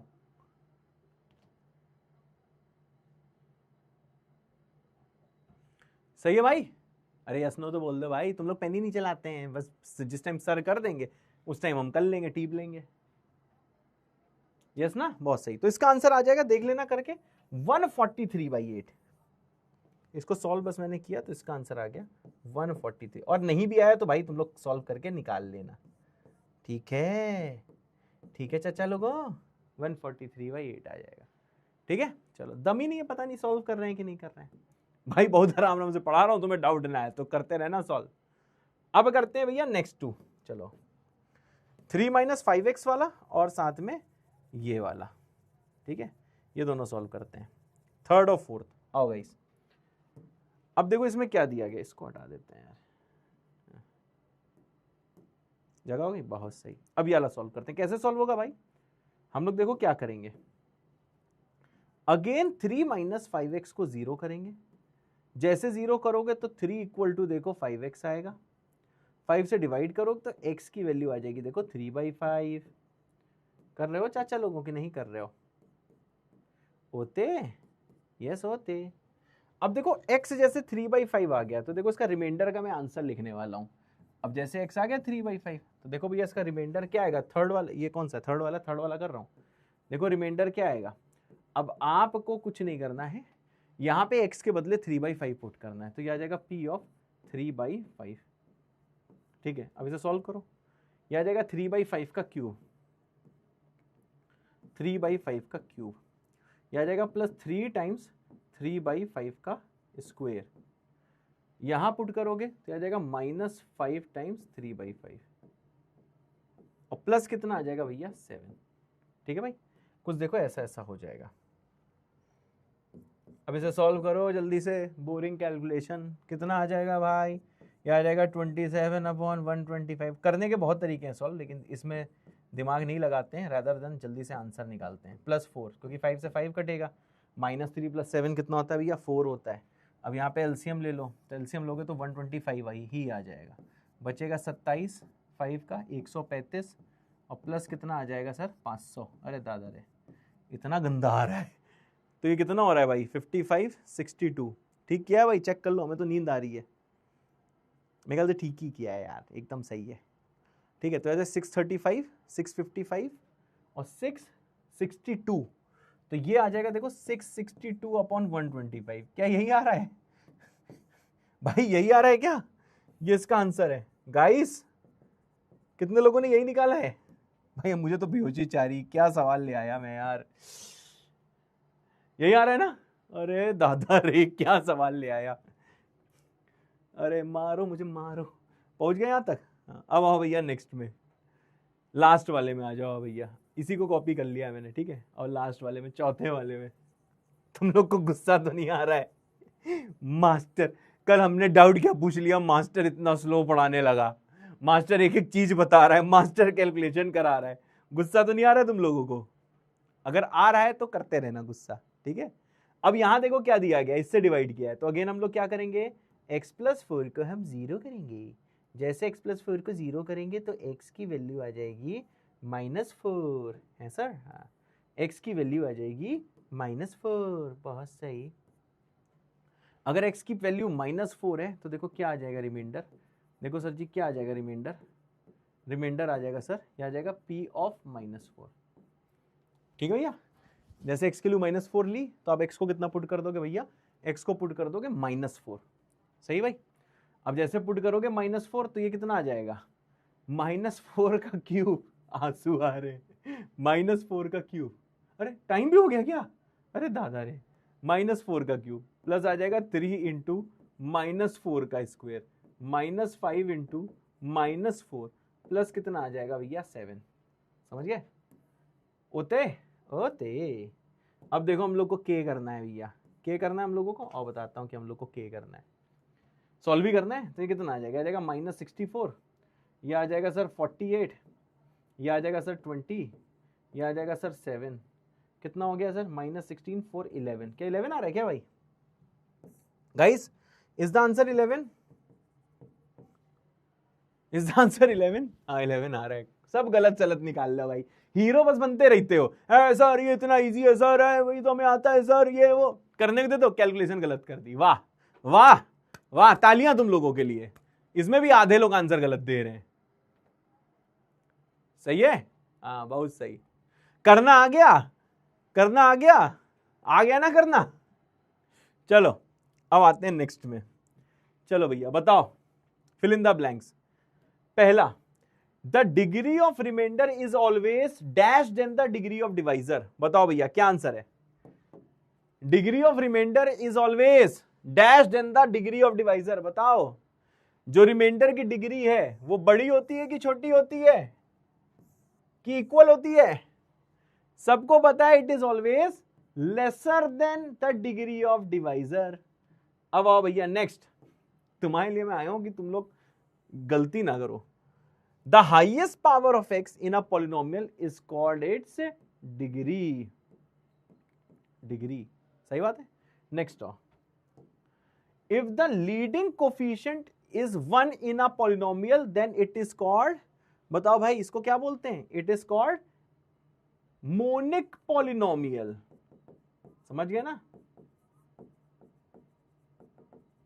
बट डेफिनेशन ही दे दी, हाईएस्ट पावर ऑफ एक्स को डिग्री बोलते हैं। द लीडिंग कोफिशिएंट अगर 1 है किसी पॉलिनोमियल में तो उसको मोनिक पॉलिनोमियल बोलते हैं। अब देखो लास्ट वाली चीज बचपन की बहुत इंपॉर्टेंट चीज है कि डिवाइडेंड क्या होता है। मैंने कहा डिवाइडेंड इक्वल टू होता है, देखो भैया, डिवाइजर इनटू क्वेश्चन, ठीक है, इनटू क्वेश्चन प्लस रिमाइंडर।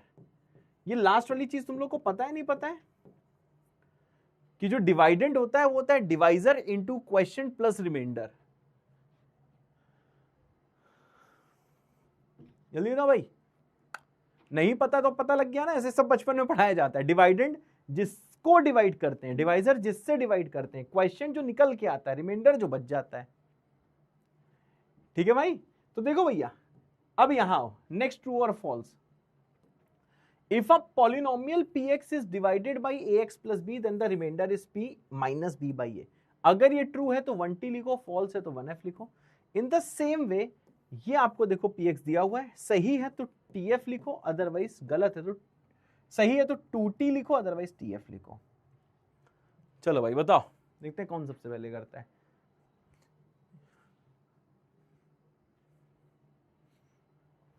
अच्छा कुछ लोग पढ़े हुए हैं, आ रहा है बचपन का प्यार आ रहा है। हाँ, मेरा बचपन का प्यार तुम भूल नहीं जाना रे, ऐसा मेरा प्यार है जाने मुझे यकीन है, बचपन का प्यार मेरा भूल नहीं जाना रे। चलो भैया सबने कर लिया, वेरी गुड। अब भैया इससे डिवाइड किया है तो हम ये डिवाइजर है तो हम ax प्लस बी को कर देंगे सर 0। इसमें x कितना आ जाएगा सर, ये आ जाएगा माइनस ऑफ बी बाई ए है, x आ जाएगा देखो भैया माइनस ऑफ बी बाई ए। अब x अगर माइनस बी बाई ए है तो यहाँ पे x के बदले आप पुट कर दो माइनस बी बाई ए, तो ये आ जाएगा p of minus b by a. तो एकदम सही चीज है, ये तो रिमाइंडर आएगा। नेक्स्ट, सब कुछ सही चल रहा था लेकिन एक मछली ने पूरी तालाब को गंदा कर दिया, यहाँ पे x की पावर देखो हाफ आ गया, मतलब सर जी ये पॉलिनोमियल नहीं है। बाकी सब x बिल्कुल सही थे, 6 है 2 है, इसने गड़बड़ कर दी तो ओवरऑल पॉलिनोमियल नहीं बन पाया, क्योंकि सारे के सारे x की पावर होनी चाहिए होल नंबर। बहुत सही, बहुत सही। तो ये है भैया बचपन का प्यार रिलेशन, बहुत इंपॉर्टेंट रिलेशन है। अभी देखना नेक्स्ट टर्म में इसी का काम आएगा। डिवाइडेंड जो होता है वो divisor into question plus remainder होता है, समझ गए भाई। अब यहां पे आ जाओ भाई, डिवाइडेंड क्या होता है भैया, जिसको डिवाइड किया गया है, लिखते रहना चाहे जितना आता हो, क्योंकि जो सवाल आएंगे गड़बड़ होगी तुमसे, इसलिए जिसको डिवाइड किया है, ठीक है भाई। डिवाइजर जिससे डिवाइड किया है, जिससे डिवाइड किया है, जिससे डिवाइड किया है, समझ गया भैया। ये जिसको डिवाइड किया है, जिससे डिवाइड किया है। क्वेश्चन जो निकला है, मतलब नहीं जो राइट में होता है, जो निकला है। रिमाइंडर जो बच गया है, जो बच गया है। जनरली रिमाइंडर को देखो हम लोग क्या, रिमाइंडर को क्या लिखते हैं जनरली हम इसे लिखते हैं RX। RX मतलब एक फंक्शन है x में, R का मतलब रिमाइंडर फंक्शन इन x, समझ गया। ये इन जनरल हम लोग लिखते हैं। क्वेश्चन को जनरली हम लोग लिखते हैं देखो क्वेश्चन फंक्शन इन, मतलब क्वेश्चन पॉलिनोमियल इन x, समझ गए भाई। तो देखो ये कुछ साइंस है, जैसे हम लोग डिवाइडेंड के लिए जनरली क्या लिखते हैं, डिवाइडेंड के लिए जनरली हम लोग लिखते हैं भैया px, ठीक है, जनरली इसके लिए px लिखते हैं, मतलब ये भी एक पॉलिनोमियल है x में। इसको हम qx लिखते हैं, मतलब ये भी एक पॉलिनोमियल है x में, समझ गए भाई। और जनरली भैया क्वेश्चन के लिए लिखते हैं qx, डिवाइजर सवाल में दिया होता है। और रिमाइंडर के लिए एक पॉलिनोमियल लिखते हैं rx, समझ गए भाई। मतलब सभी पॉलिनोमियल पर रिप्रेजेंट करने का तरीका है। इसको px पॉलिनोमियल इन x बोल दिया, इसे qx पॉलिनोमियल इन x बोल दिया, इसे भैया रिमाइंडर को rx पॉलिनोमियल इन x बोल दिया। डिवाइजर कुछ वैसे बोल सकते हो, बोलना चाहो इसको dx बोल दो, लेकिन जनरल चीजें मैंने बताई हैं, ठीक है भैया। क्या मेरी बात क्लियर है?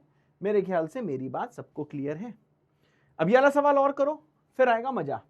अब देखो जनरली पॉलिनोमियल डिवाइडेंड को हम px बोलते हैं, पर वो fx भी हो सकता है, ऐसा कोई नियम नहीं है कि px ही बोलना है। जैसे यहां पे बोल दिया कि गिवन द पॉलिनोमियल fx, तो यहां पे जो fx एक तरीके से px ही है, मतलब है तो डिवाइडेंड ही, ठीक है, डिवाइडेंड। फाइंड द रिमाइंडर, आपको रिमाइंडर निकालना है when fx is divided by x minus 2। चलो भाई इसका आंसर निकाल दो, वैसे बहुत सारे सवाल करें पर निकाल दो, निकालो भैया आंसर इसका। बेटा पेन चलाते रहना, आज मैं नहीं चाहता क्लास के एंड में लोग बोलें कि सर आज दिक्कत हुई है थोड़ी, समझे ना, तुम लोग से प्यार करता हूं मैं। अब देखो जिससे डिवाइड किया ये x माइनस 2 क्या है, डिवाइजर। चलो भैया रिमाइंडर निकालो, मैं निकाल देता हूं। कैसे निकलेगा, x माइनस 2 को ले लो भैया 0, इससे x कितना आ जाएगा भैया 2।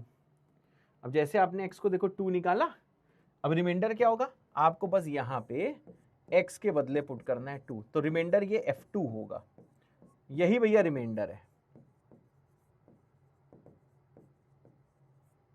ठीक है गाइस, यही रिमाइंडर है। अब f2 इसका निकाल लेते हैं, कितना हो जाएगा, x को 2 पुट करो यहाँ पे, तो ये आ जाएगा 2 की पावर 4 माइनस 2 इंटू 2 का क्यूब प्लस 4 इंटू 2 माइनस आ जाएगा 7। अब देख लो थोड़ा ध्यान से, ये दोनों देखो कट जाएंगे, क्यों, क्योंकि ये भी 2 की पावर 4 है, ये भी 2 की पावर 4 बन जाएगा। 4 इंटू 8 माइनस 7 कितना आ जाएगा भैया 1। तो इसका आंसर क्या आ जाएगा छोरे, इसका आंसर आ जाएगा 1, इसका आंसर आ जाएगा 1। मजा आया भैया? कितने लोग का सही है? जितने लोग का सही है मुझे बता दो। बहुत अच्छे। अब देखो भैया, बहुत बहुत हम लोगों ने बचपन की बातें कर ली हैं, रिमाइंडर थ्योरम की। अब आओ भैया, अब बचपन के प्यार को याद करते हैं। अब यहां पे दिया हुआ है कि एक पॉलिनोमियल fx है, अब की बार डिवाइजर है x स्क्वायर माइनस 4। अब क्योंकि सर इसकी डिग्री 2 है, अब बताओ कैसे निकालोगे इसकी डिग्री 2। एक बार सोचो, 2 मिनट सोचना, तुम खुद से नहीं कर पाओगे, डोंट वरी, पर सोचना। यहां पे तुम्हें समझ में आ गया कि रिमाइंडर थ्योरम फेल हो गई, क्योंकि रिमाइंडर थ्योरम कब वैलिड होती है? रिमाइंडर थ्योरम तब वैलिड होती है। रिमाइंडर थ्योरम कब वैलिड होती है? रिमाइंडर थ्योरम तब वैलिड होती है जिस टाइम पे लीनियर से हम लोग डिवाइड करते हैं। समझ गए भाई? Okay, yes. चलो भैया आओ, इसकी डिग्री है 2 और रिमाइंडर थ्योरम क्या है भैया? यहां पे देखो फेल हो गई है। चलो भाई, अब तुम बताओ ये कैसे होगा? हाँ, ये मोनिक पॉलिनोमियल है, यस, क्योंकि इसमें हाईएस्ट पावर की जो कोफिशिएंट है वो 1 है, लीडिंग कोफिशिएंट 1 है, मोनिक है। पर ठीक है, मोनिक है, उससे क्या हुआ? अब जरा सोचो कैसे होगा।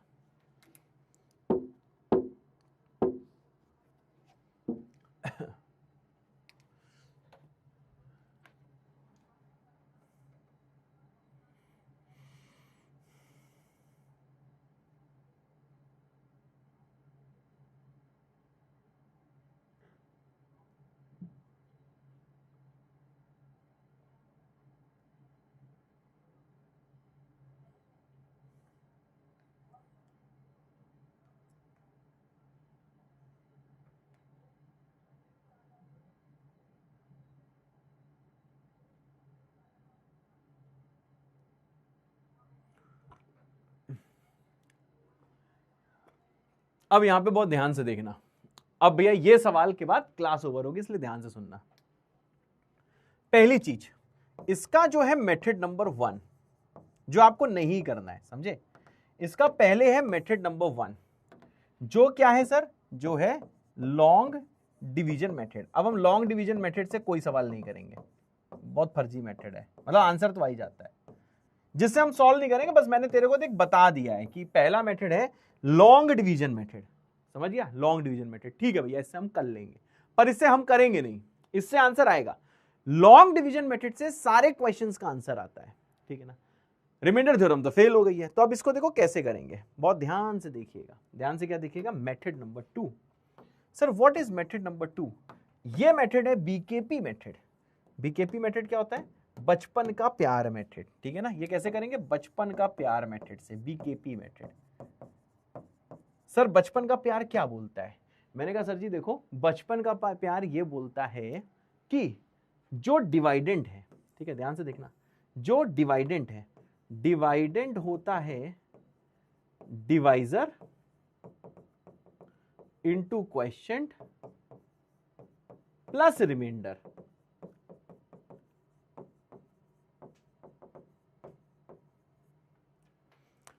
ठीक है भाई, ये होता है। अब जरा यहां पे और ध्यान से देखना। अब बताओ सर क्या करना है? मैंने कहा सर जी यहां पे डिवाइडेंट क्या है? डिवाइडेंट ये है, तो यहां लिख दो fx। डिवाइजर क्या है? x² - 4। समझ गया भाई? क्वेश्चन क्या है हमें नहीं पता, तो हम क्वेश्चन को मान लेंगे कुछ qx, ठीक है, क्वेश्चन मान लिया हमने कुछ qx, प्लस रिमाइंडर। रिमाइंडर भी नहीं पता है, रिमाइंडर ही तो निकालना है, इससे हम मान लेते हैं rx। ठीक है भाई, तो आज की क्लास बस यहीं तक होगी, इसके आगे हम लोग देखेंगे नेक्स्ट टर्न पे। अगर किसी को दिमाग लगाना है तो वो दिमाग लगा सकता है, ठीक है भाई? नेक्स्ट टर्न मतलब कि हम लोग कल देखेंगे। किसी को दिमाग लगाना है तो वो दिमाग लगा सकता है, इसके आगे आएगा नेक्स्ट टर्न। और बताओ भाई, आज का सब समझ में आया? आराम आराम से हुआ? कोई स्ट्रेस तो नहीं आप लोगों को? ठीक है, बताओ भैया,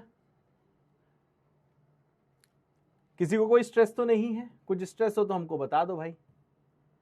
अब बस एक चीज मुझे पूछनी है यार, इतनी स्पीड ठीक है तो 1 कमेंट कर दो, you want a little fast speed तो भैया 2 कमेंट कर दो। मुझे थोड़ा तुम लोग से पता करना है, इसलिए मैंने रोका।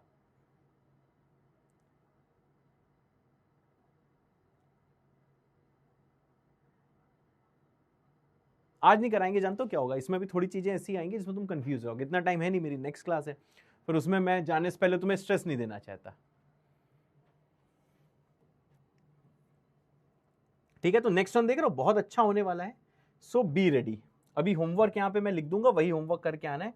डीबीपी पूरी नहीं करनी है, डीबीपी वही करनी है जो मैं टिक कराता हूं होमवर्क करने के लिए, ठीक है? बहुत सही, 2 वाले भी हैं 1 वाले भी हैं, तो मैं ऐसा करता हूं 1 और 2 के बीच में स्पीड रखता हूं, ठीक है? चलो गाइस, कल मिलता हूं, तब तक के लिए love you all, tata bye bye, जय बाबा की।